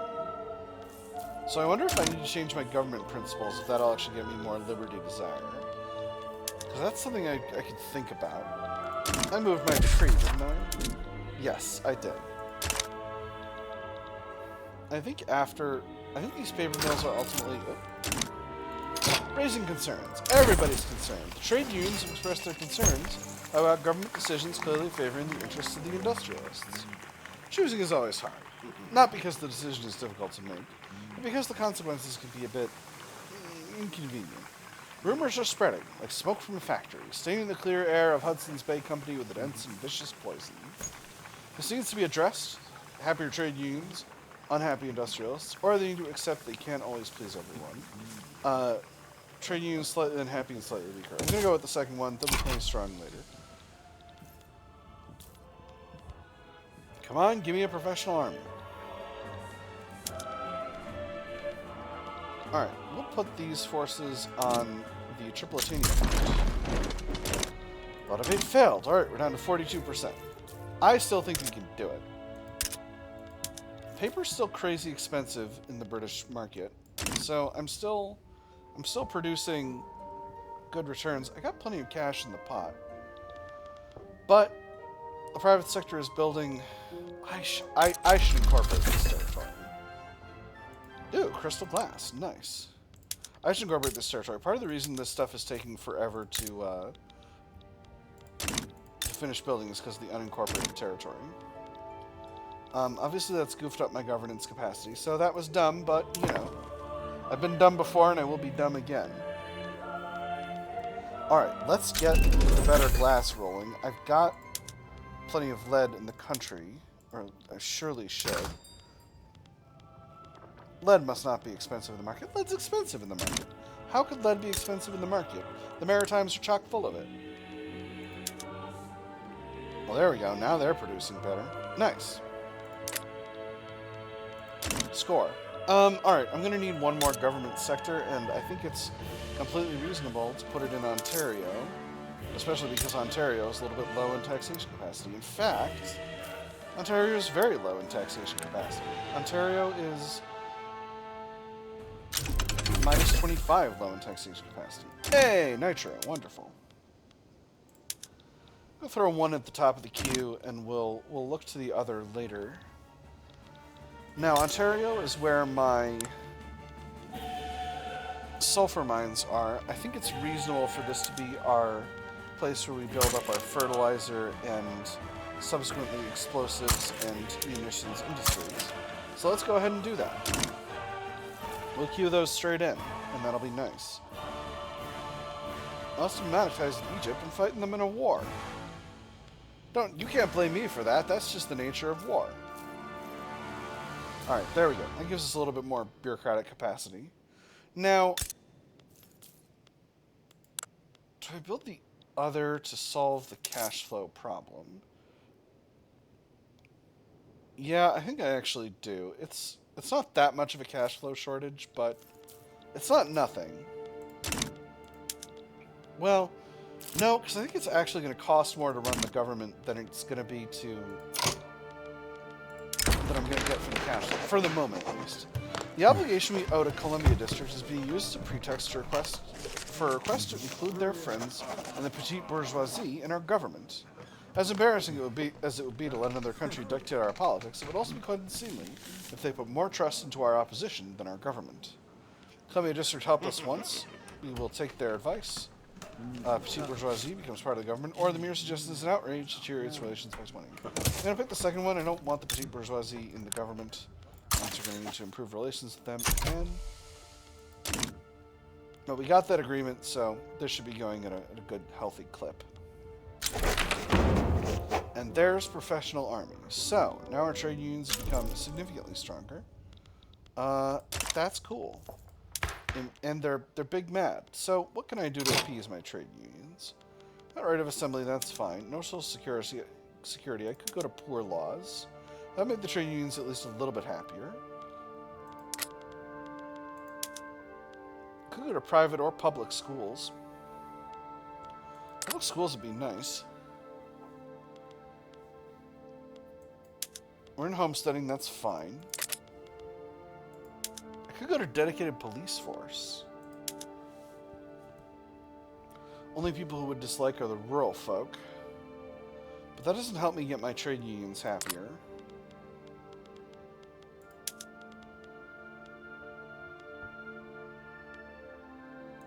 If I go to anti-strike laws, that's salty petite bourgeoisie. If I go to combination acts instead, that's weaker trade unions. But I do need to get off of guild system. So this means weaker trade unions, more radicals from political movements, which isn't great. Weaker labor movements, stronger socialist, anarchist, and communist movements. Let's go there for now. That's fine. That's fine. I don't need to make my trade unions happier. I don't need to worry about that. They should be grateful they're allowed to be unionized. Prejudiced employers. The Afro-American people are having a hard time getting employed in the Maritimes due to the prejudices of some Anglo-Canadian employers. I went to apply for a warehouse job. They took one look at me and told me the job wasn't for my kind. Work is for everyone, reduced authority, or it's up to bosses to decide who they hire, -2 standard of living for Afro-Americans in the Maritimes. Work is for everyone. I don't want to deal with that nonsense. Francis Shaw retires, the leader of the armed forces. So who's heading up the armed forces now? It's Simon Osgood, a moderate. And there's labor movement. That's exciting. It's very exciting. Baldomero Mola has passed away. We are helping out at this front. We're losing, but we're helping. So that's interesting. Again, I'm wondering if my military contributions to the Empire will end up being of importance, but also I don't... No, I don't want to put any more into this. I'm doing all right. I'm doing all right militarily. I'm not a critical part of the vassal swarm, except in terms of taking the Russian-American company over here. If I could get that territory, it would be super duper. Britain, grant me that stuff. Give me the thing, Britain. You know I deserve it. Cash flow is pretty good, but cash flow is always good while the private sector is building something. Wow. Construction efficiency in Hudson's Bay territory is really, really bad. Unincorporated, moderate turmoil, Northern Canadian territory, trade unions penalty. That's brutal. That's just brutal. That's what that is. Well, they're almost done at any rate. Again, this shouldn't be too difficult. There's no one actually opposing the move to Combination Acts, so it is what it is. The United States are fighting the Panaquati people, the free markets of labor. As the government takes steps to dismantle the guild system, emboldened laborers and machinists have begun to break into fields that they were formerly excluded from. I'm off. I meant to say earlier, I found a job in Bytown at the factory. They offered me a loan for transport. A bunk? He trailed off, looking at the face of his friends in turn. Thank you for everything. All right, or I'll ask someone to. It's been wonderful. I'll see you again someday. I promise. Our efforts are well rewarded. Increased enactment success chance, or a great victory for liberty, extra qualifications in the whole country for 5 years. I'm just going to do the first one. Extra enactment success chance is going to be good. Private sector is building a trade center. Investment pool is very small, but we do need these. They're building it out of the country, though. Again, why do I keep not owning GDP in foreign countries? What the heck is going on with that? Is the stuff not registering right? Like, I own...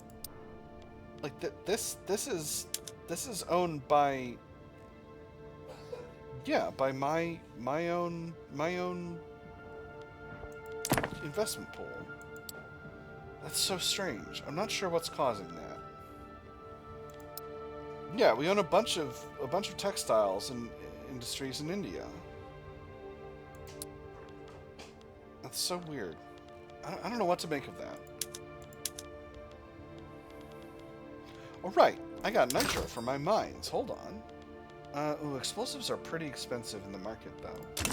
Let's put these paper mills actually further down. Because I think the fertilizer plants and explosives industries are actually more important long term.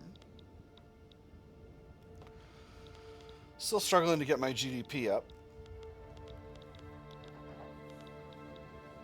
Now we are making progress here. If I can set my objective to lower Egypt and take it, we might actually be able to get this war done with. And that would be nice, or at least get Egypt out of it, which would be rad. Now the Ottoman Empire does have war support protection, as does Egypt, but if we can get a hold of Lower Egypt, that will go away, and we're in the area. We're on our way.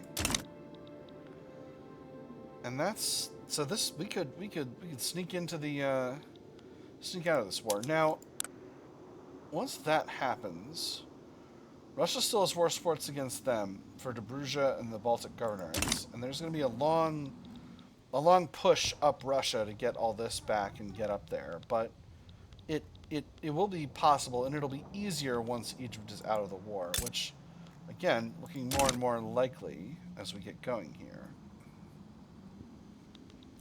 Particularly with the Ottoman having more support protection. Alright, there we go. Perfect. So, this means Egypt no longer has war support protection. I claim credit.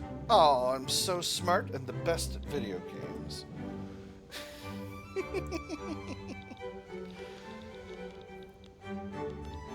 Anyone who says I don't say I'm the best at video games is a fool, I say. Oh, I'm such a goober. I'm very silly. I'm a goof.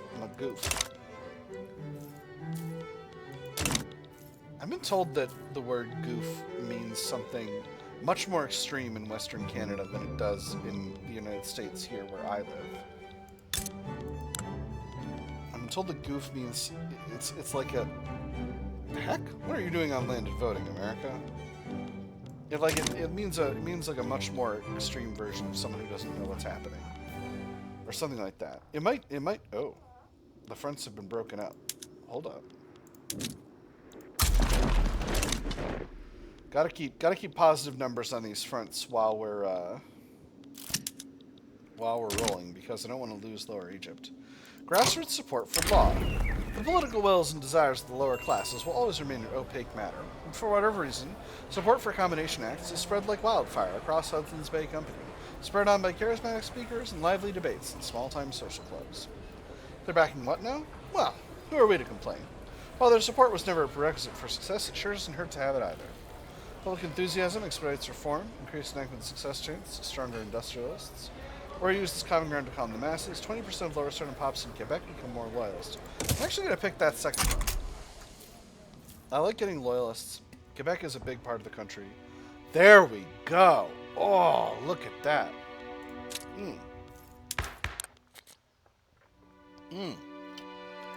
That's very good.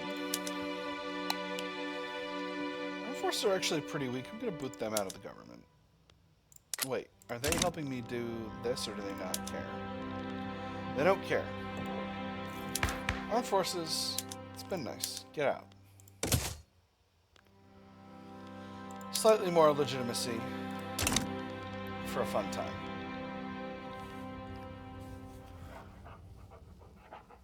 So with Egypt losing out the war, I think the next stage is going to be getting back the subject states here in Europe, and then pressing forward. If Britain is able to invade the Baltic Governor, it's so much the better. But until that happens, I think we're just going to be kind of responsible for doing what we got to do. It seems like we've got the cash flow to build another construction sector, so let's go ahead and do that. I'm going to put this one at the top of the queue. It's going to go very fast. The Voice of the Nation. A group of respectable musical composers teaching at the Arts Academy in the Maritimes have approached us. They've drawn attention to the alarming lack of a proper national anthem, fit to invigorate our people's spirits. Land of mountains, land by the river, may all of our enemies shiver. Born from the night and blessed by day, our fate will be completed today. Now that's a cool national anthem that definitely doesn't define the word with itself. And there is Egypt bailing out of the war. So this makes the Ottoman Empire significantly stronger by getting all this Levantine territory.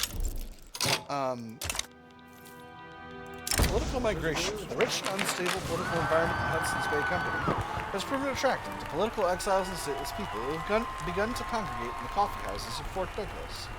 Oh, Fort Douglas, you flawed yet fiery jewel, where else could one see 3 different demonstrations within a 5 minutes walk? They're welcome to join the sea of voices, extra prestige, extra radicals from political movements, and Massimo Bona becomes employed in the Hudson's Bay Company. Or these people make a mockery of the Hudson's Bay Company, reduce prestige, reduce radicals from political movements. Who are you, Massimo Bona?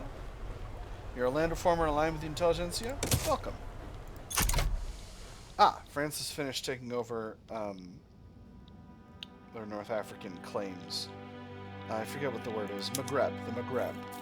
That's the name of the territory. I'm actually going to move this army to Europe. I think that front's more important. Gifts among friends. An internal investigation has discovered that a government official received many gifts from Georges Etienne Cartier on behalf of the Hudson's Bay Company American Union. The official leading the investigation details his findings. Does Georges Etienne Cartier have no integrity? Among the gifts sent, the following was found: half a dozen parcels of cloth, a carving knife, a pocket knife, 5 pairs of gloves, 23 barrels of salt, and a dozen bottles of Hudson Bay Company's finest Colonial water. Is this not bribery in support of the Hudson Bay Company American Union's cause? The Hudson's Bay Company American Union has done nothing suspect. 5% of intelligentsia pops become more loyalist. Or perhaps the leader should step down. He bails out. Extra legitimacy. I'm going to pick the second one. We now have a market liberal heading up the intelligentsia, which is good. And a little extra legitimacy, which is nice. And law progressed to consideration. Wonderful. It's not getting us over the 75 line, which I wish it was, but them's the breaks. Wish I could confederate.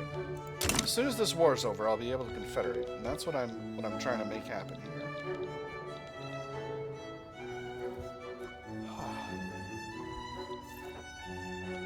All right. It seems like we can pretty well support.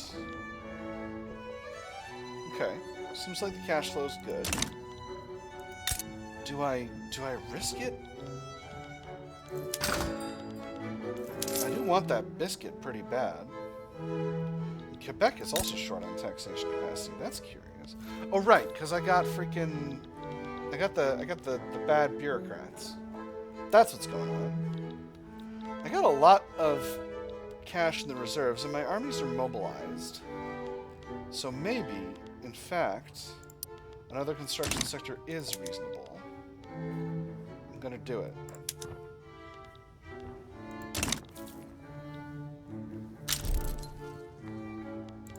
Sind left the British Empire. Oh wow, East India Company is an annexing fool. Nice. They're doing what they're trying to do. Alright, South Italian mass immigration to Quebec. Excellent. How is paper prices? Paper prices are still really, really high. Cash flow is negative right now, even with the private sector building, but that's okay. I got a lot of reserve, and I think I just sold another business, which is nice. I think we're making good progress here. Discord within the armed forces. An influential faction within the armed forces has grown frustrated with their Congress neutrality on the topic of combination acts. Themselves in favor of the law, they've now resolved to form a separate political faction intent on passing it. How can you all stand idly by and watch the world pass before your eyes? Have you no sense of honor or duty to your fellow man? I say nay to such lack of ambition, and I dare say I am not alone in this. With their support, the bill shall pass, extra enactment success chance, armed forces weaker, or the industrialists send an open hand to these mavericks. Stronger industrialists, weaker armed forces, not as much enactment success chance. I'm going with the first one. I think having those industrialists stronger is fine. And we wipe peace out. Alright, that's fine, which means I should be able to confederate Canada. I can't because relations aren't good enough, but they will be soon, so I just need to keep an eye out. And then it's going to be Canada time. Ah, that'll be nice.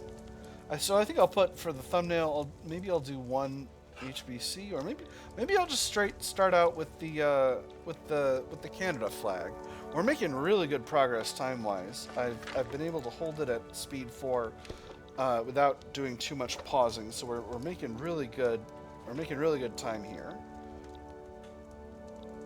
We got the territory full. Actually, I might be able to form Canada already. I can indeed. Now, if I do this, I'm gonna try to confederate with them first and then form Canada, because I don't want to like lose the journal entry or something, which might happen. And I would be so very sad if I lost the journal entry. All right, we're amicable. God save the Queen. Alright, now that we've got all the Canadas,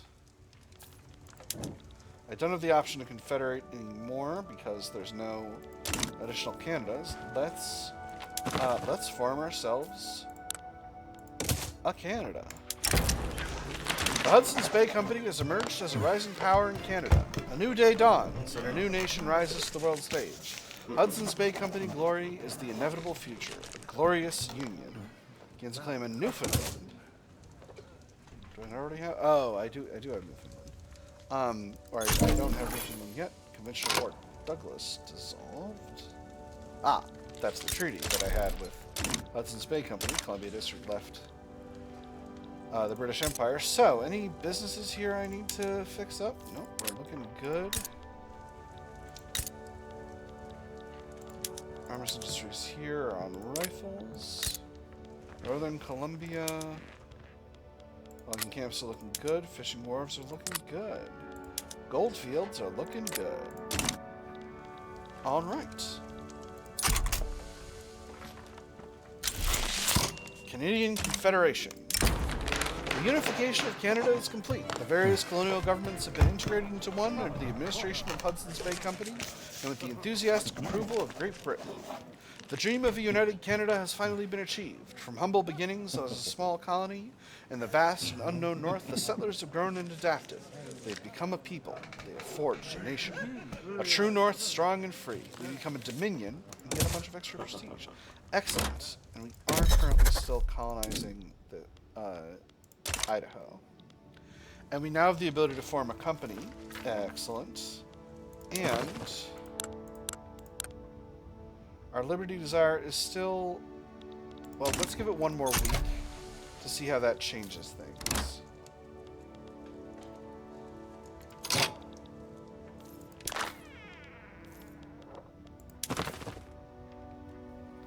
Okay, so next thing on the docket.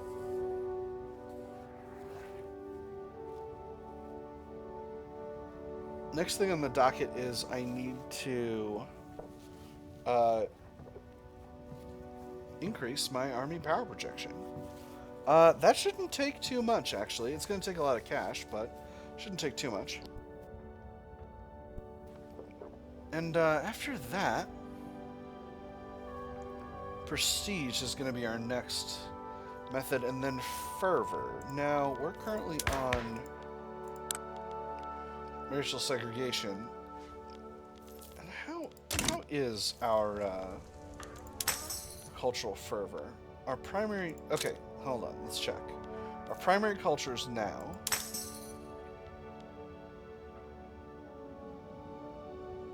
Our Anglo-Canadian and Franco-Canadian. And then English, North German. Yeah, okay. So these two are still our primary cultures.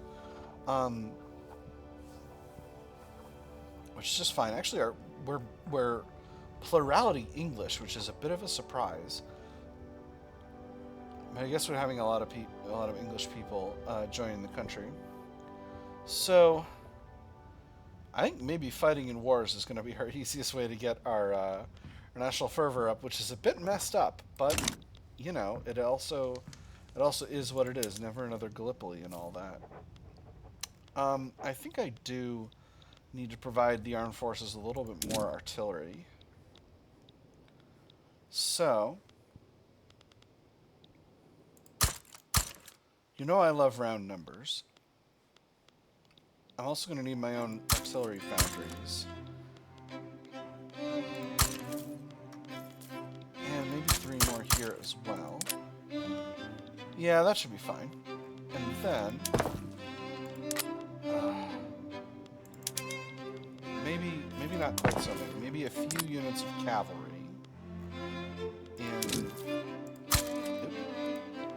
In the Merits. Why did it reduce the ones in Quebec? Hold on.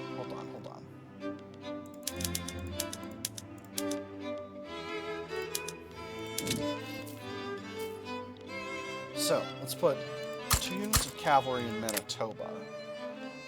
And for the artillery, we'll put 1 in Manitoba, 2 in Quebec, 3 in the Maritimes. That should be fine. That means a 10, 7, and 2 armed force. And where do we have a unit that won't hire? Oh, Manitoba. Weird. That's a little weird. We'll need to figure that out. That's okay. We're also going to need a company, but I think all of that's going to have to wait for next time because it's actually quite late at night. And yeah, we're just going to have to do that next time. But yes, we formed ourselves a Canada. We've got a very nice logo here with a lot of individual, what is it, provinces? I think they're provinces. A lot of individual province flags. I think those are province flags at any rate. But we'll see about it. We're making good progress with Combination Acts. We gave ourselves a professional army. We went to per-capita taxation. We achieved a National Guard. We gave the